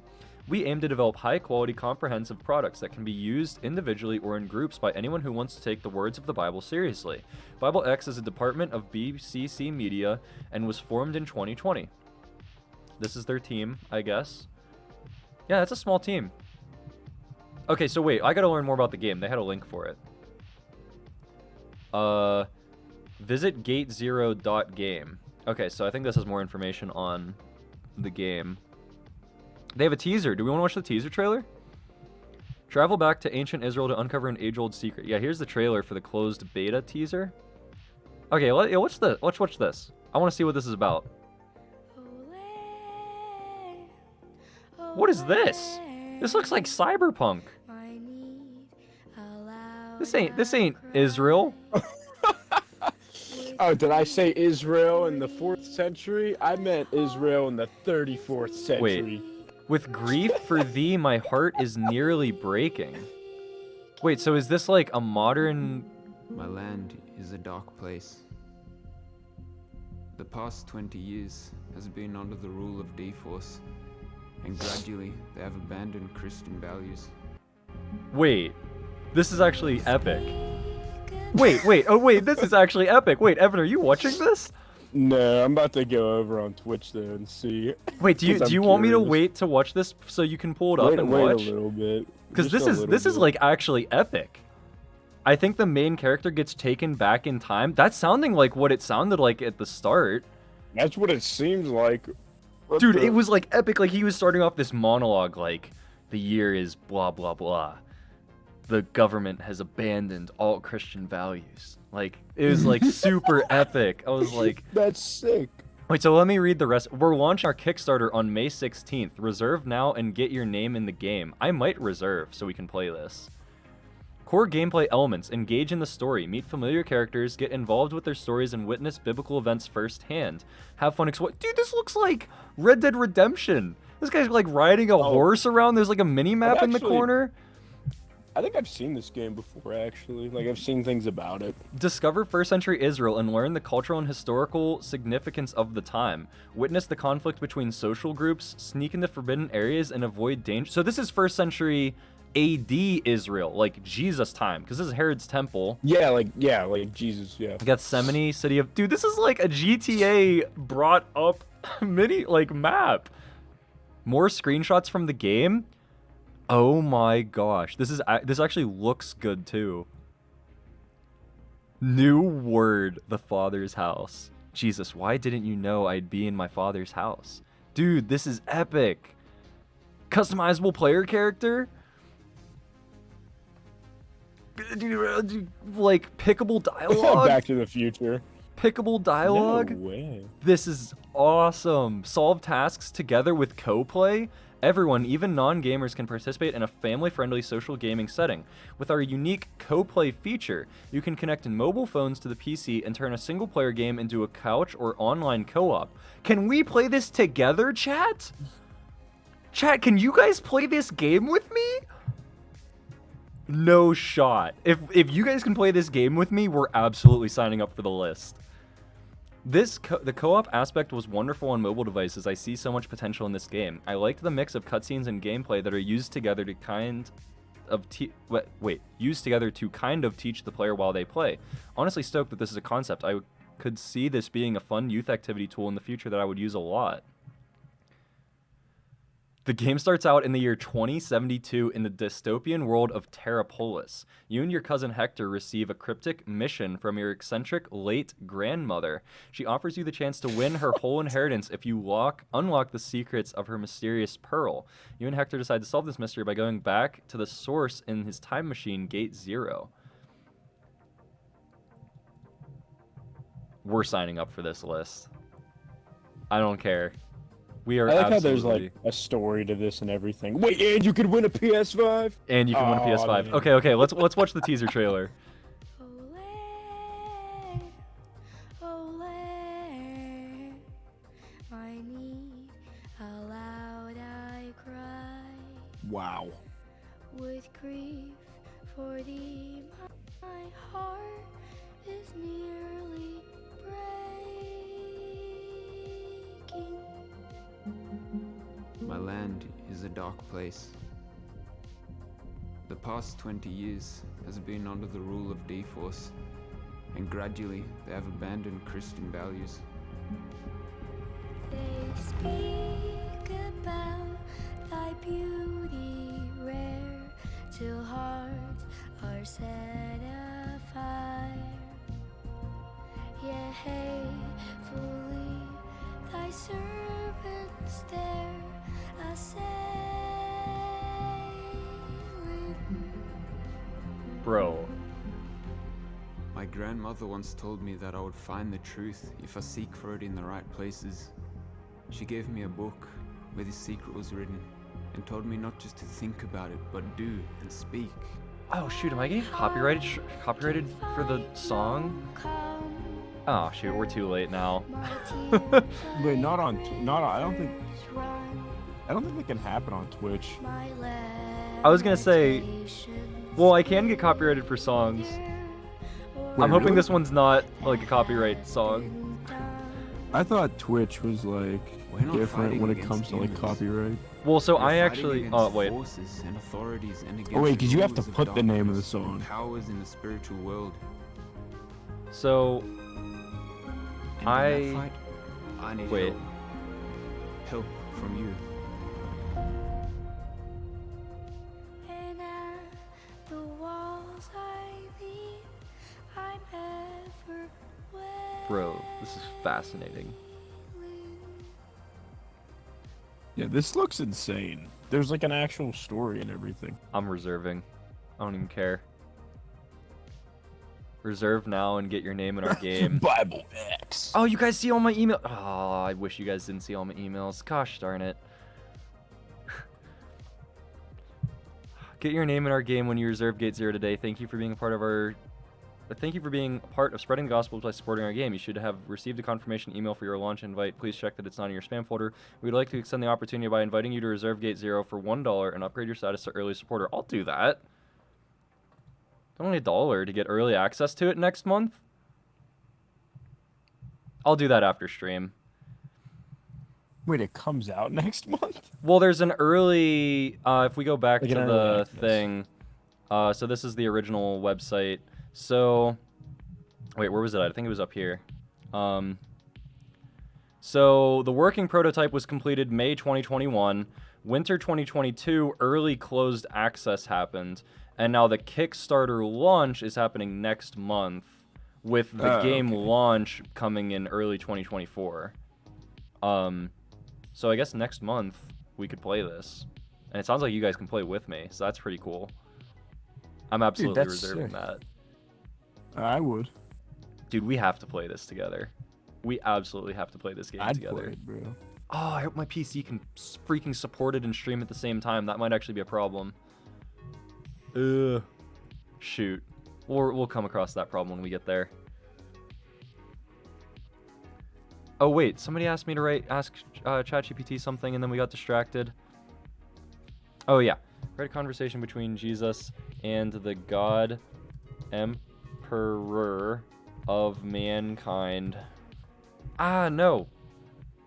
GPT is getting overloaded. Too many people are using it. Whenever too many people are using it, it gets weird. I'm selling all your info to scammers? Please don't. Please don't do that to me. Jesus approached the God Emperor of mankind who was seated on a throne surrounded by his loyal subjects. Greetings, Emperor. I come to you in peace. Emperor of mankind, welcome, Jesus. It is an honor to meet you. I have heard of your great power and leadership. Your people seem to worship you as a god. They do not worship me as a god, but rather as a leader who has saved them from destruction. I see.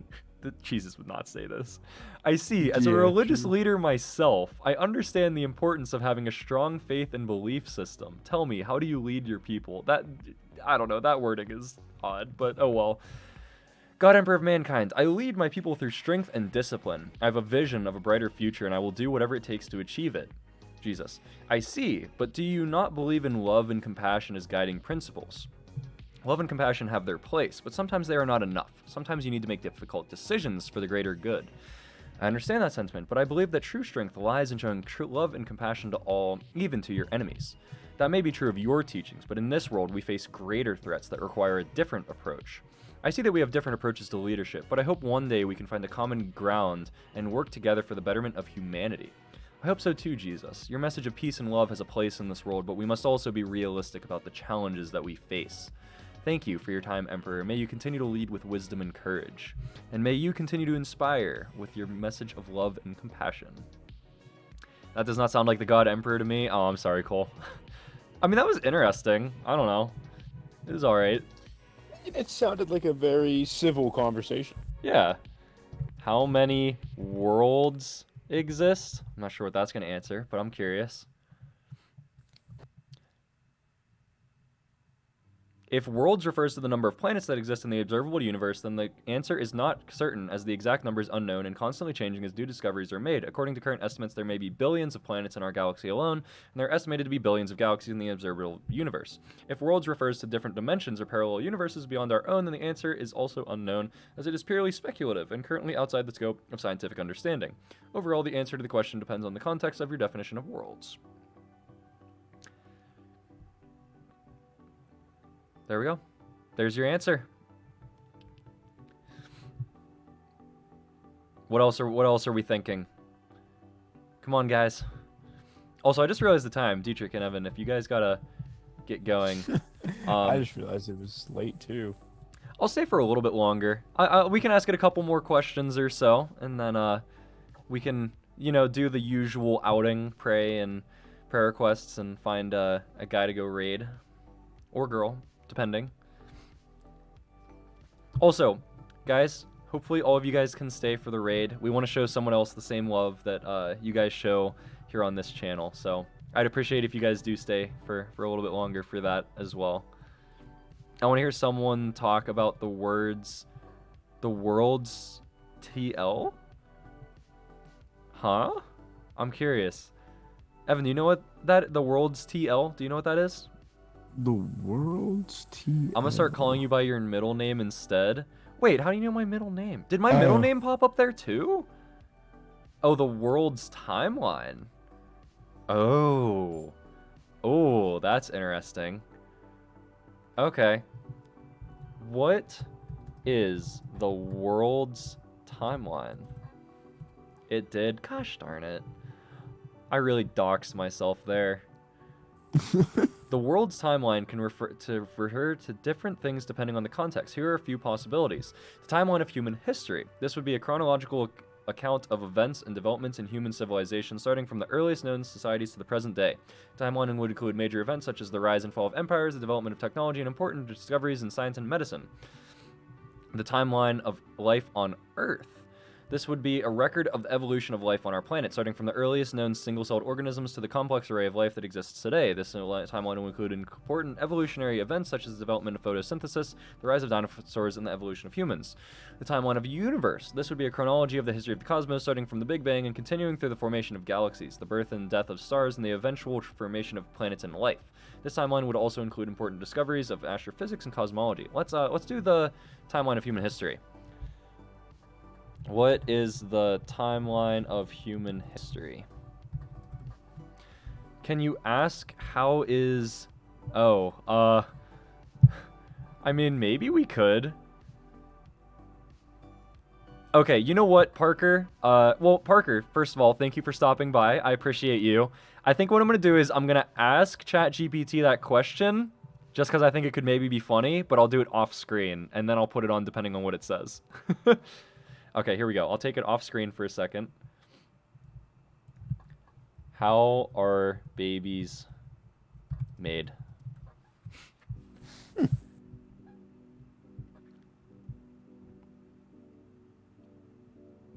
Yeah, no, this might not be something I read on stream. I thought maybe you could say something funny, but this is a bit too far in depth. Okay. We'll go back to this one. Because you know how the Bible isn't 100% chronological and dinosaurs existed but not mentioned in the Bible. We were just talking about that yesterday, believe it or not. Like the idea of dinosaurs and how they fit with the Bible. Like literally just talking about that yesterday. Because it was in the before times of the Bible, so to speak. Okay, so here was the timeline of human history is vast and complex subject, but here's a brief overview of some major developments. Yeah, I don't know about that one. There were definitely not humans on Earth 2.5 million years ago. Even if you're an evolutionary person, I don't think you believe that. Gonna say, like, either side, like, it doesn't actually Yeah, make I don't sense. even think evolutionists believe humans are that old. Well, in terms of, like, a Homo sapien, no. Like, what? Well, I guess it says here, 200,000 years ago, Homo sapiens, the modern human species, appears in Africa. So maybe it's considering, like, all of them? Maybe. Humans, then? That says human Oh, yeah, it does say first human ancestors. Never mind, I didn't read that right. But even still, 2.5 million? I don't know about that one. 200,000 years ago, Homo sapiens, the modern human species, appears in Africa. Well, I mean, yeah, they were in Africa. Technically Asia, Africa. But yeah. 10,000 BC. Well, let's see how this stuff lines up with the Bible. So 10,000 BC, the agricultural revolution begins, marking a shift from hunter-gatherer societies to settled agriculture. That's accurate with what we know of Bible, supposedly. 4,000 BC, the first civilizations emerge in Mesopotamia, Egypt, and the Indus Valley. Yeah. 753 BCE, Rome is found... Okay, we did a large jump there. Wait. Wait, what happened? Rome Wait a in minute. 753 BCE. I don't think that's right at all. So, No, that is Wait, not what? right. Just the Rome is time? not... The Roman Empire is Oh, not wait. that old. I know that's not right. Maybe Rome is founded during that year, but the Roman Empire came much later than that. Because the Roman Empire didn't come until after Alexander the Great and is a response Yeah, of the that's fall true. of Alexander the Great. So 753, Rome could not have been Yeah. founded by that time. So this isn't even historically accurate. dude, we finally got him. We finally got ChatGPT on something. The city of Rome? Yeah, but Roman civilization is a result of Hellenism, so that's not right. Like, it says specifically marking the beginning of Roman civilization. That is not accurate. Roman civilization is a result of Hellenism, which is a result of Alexander the Great. Alexander the Great Yeah. was between 400 to 300 BCE, and he was the one who decided to spread Hellenism across the world. That civilization in Rome? I don't think that's accurate. Yeah, but that's what I'm saying. Roman civilization came about because of Hellenization. So I do not think that's accurate in the slightest.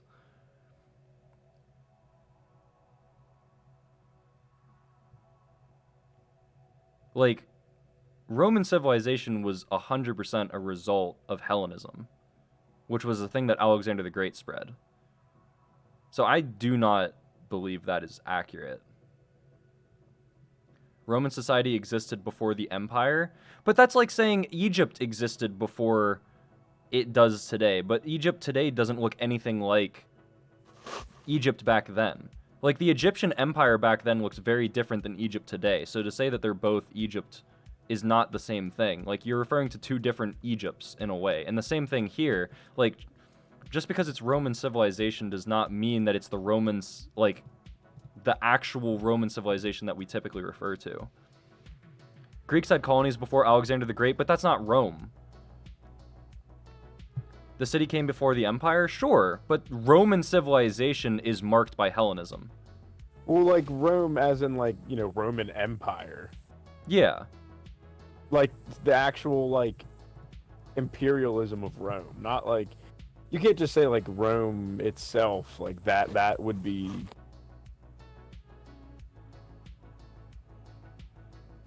I guess I really don't even know.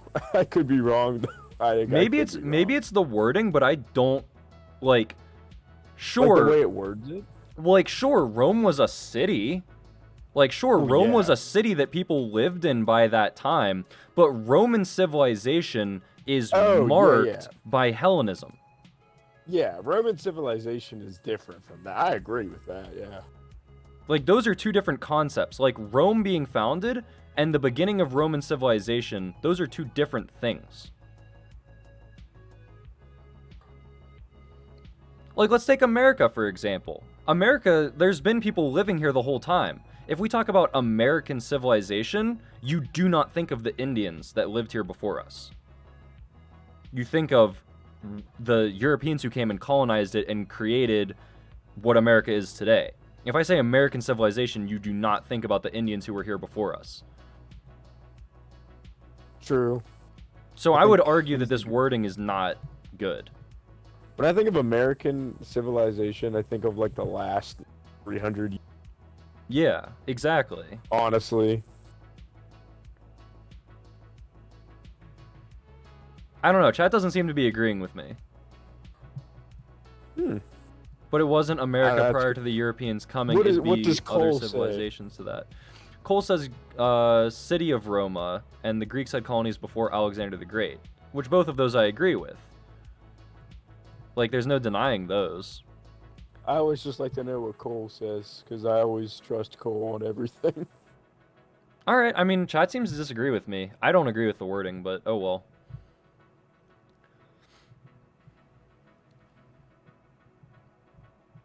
I think this is a very odd timeline of human history, if I'm being honest.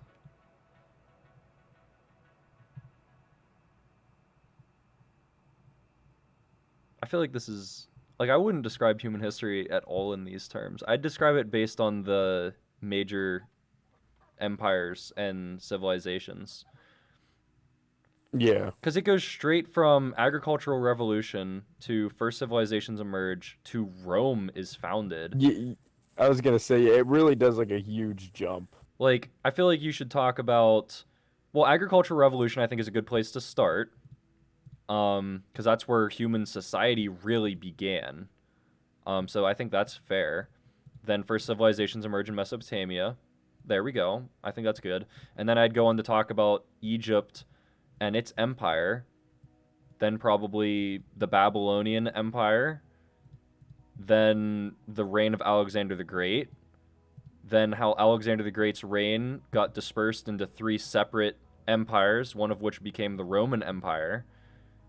And then talk about, you know, the Holy Roman Empire and the spread of Christian religion, the Turks and the Muslims coming in and conquering, and that, like, you know, I feel like those are far more important things than the things that are listed here. I think you just have a skewed perception of civilization. How? Civilization is marked by cultural norms. And the cultural norms of Rome during 753 BC were nothing like the cultural norms of Roman civilization after Hellenization in 3 to 200 AD. Like, those are two completely different Roman civilizations. They do jump from Roman civilization to the fall of Rome without ever adding to the empire. Yeah, that's what I'm saying. Like, that's what... So that's the thing. Civilization is marked by cultural norms. And the Rome that it is mentioning here is not the Rome of 200 and 300. Those are two very different Roman civilizations. They're completely different from one another. They're not even remotely similar.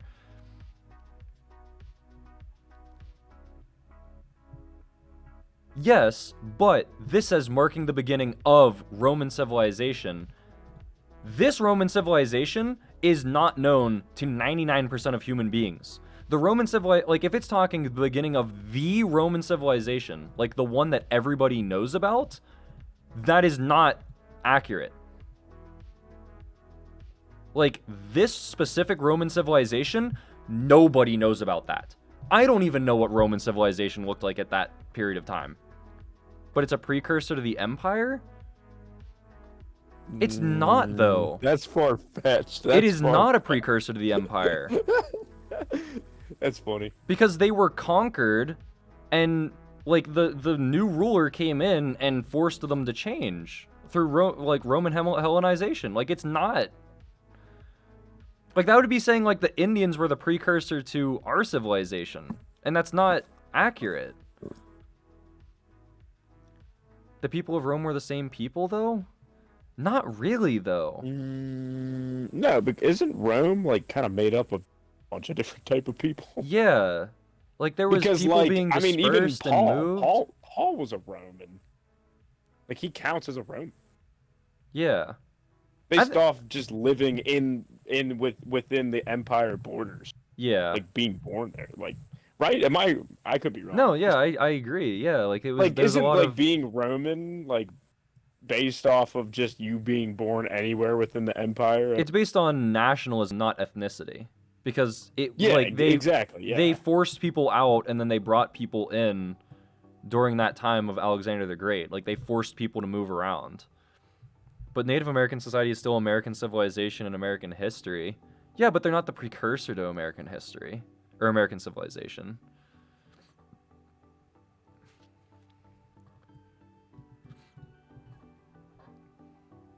I don't know. I think we're going to have to stop talking about it. I don't think we're going to agree. I'm going to be honest. That is a funny concept, though, to, like, I don't know, honestly. All right, let's... I'm more on your side, but I see how I could be in the middle. Yeah. But they were the civilization of America prior to the United States. Yeah, I don't think you can say that, though. They never called it America. I think it's a different type of civilization. Yeah. Like, it still happened in the same place. It's just a different type. It's like saying, like, well, bro, South American, like, which is basically a part of American civilization in a way. There was, like, you know, Mayan civilization and Aztec civilization. Right? Or am I stupid? Yeah, no, I agree. But it's still American Like that- civilization? No, it's not. Wait. Just because it took place in the same area. Like, they're not... I don't know. I think we need to stop talking about it because we're never going to agree on this. Write a farewell to my chat in the words of Bob Ross. I want ChatGPT to write a farewell message to you guys in the name, in the words of Bob Ross. Inde used to be British. I'm not even gonna. I'm sorry, Zev. I'm not continuing to talk about it. I refuse.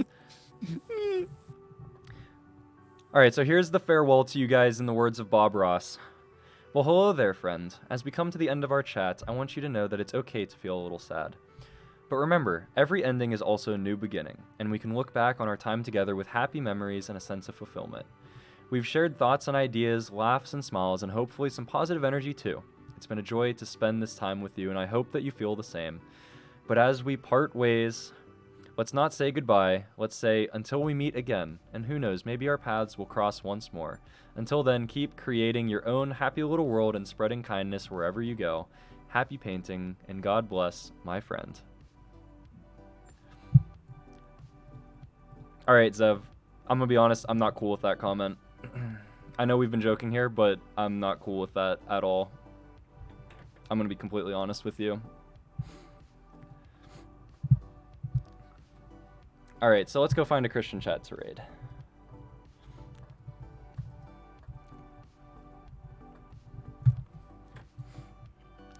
Wait, let me get in real quick. Okay, I'm in.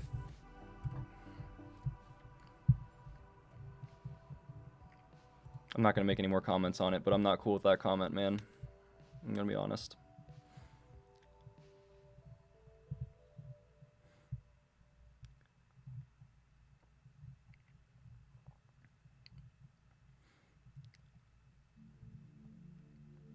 This guy's playing Super Smash. Perfect. We want to go do this guy? Send us in. Sweet. Alright, so I'm going to copy paste this guy's name. And let me swap over real quick. Guys, I'm so glad you guys all stopped by today. I love all of you guys. I appreciate all of you guys very much. Genesis 20, I think it was a good time. Evan, I thank you a ton for stopping by and, Oh, you know, thank having you. a discussion and everything. That was a great time. I think I had a really, really fun time tonight. I know we went on a little bit longer. I think it was worth it, though. Genesis 20 was a fun time. Got to have some really good discussion there. I loved all the things that we talked about and everything like that. Yeah, and I'm glad you guys all stuck around, not just for that, but also for talking about, you know, we're just chilling and having a good time afterwards. I appreciate every single one of you guys. You guys are awesome. Yeah. Let me give you guys a benediction. I'm trying to think of what I can do in the name of what we studied today. So now, actually, let me pray first. Father in heaven, I thank you so much for today. I thank you for gathering us all here today. I thank you for all the things that we got to talk about, the fun time that we got to have, and all the things that we got to learn. I'm glad that you brought us here today and that we were able to have a good time. And I thank you so much for everybody who showed up. And thank you for Evan and Dietrich for giving their time to this thing, this calling that I have, that God's put on my life to do. And I thank you that you have brought together this amazing community of people to talk about your word and to have a good time. I think that this was a fruitful and productive time. I had a really good time. I learned a lot of things, and I hope everybody else who stopped by learned a lot of things as well. We love you, and we thank you. We pray all these things in your name. Amen. And now, as a benediction, I want to send you guys back out into the world, remembering that you, like Abraham and Sarah, are God's chosen people, created specifically in his image.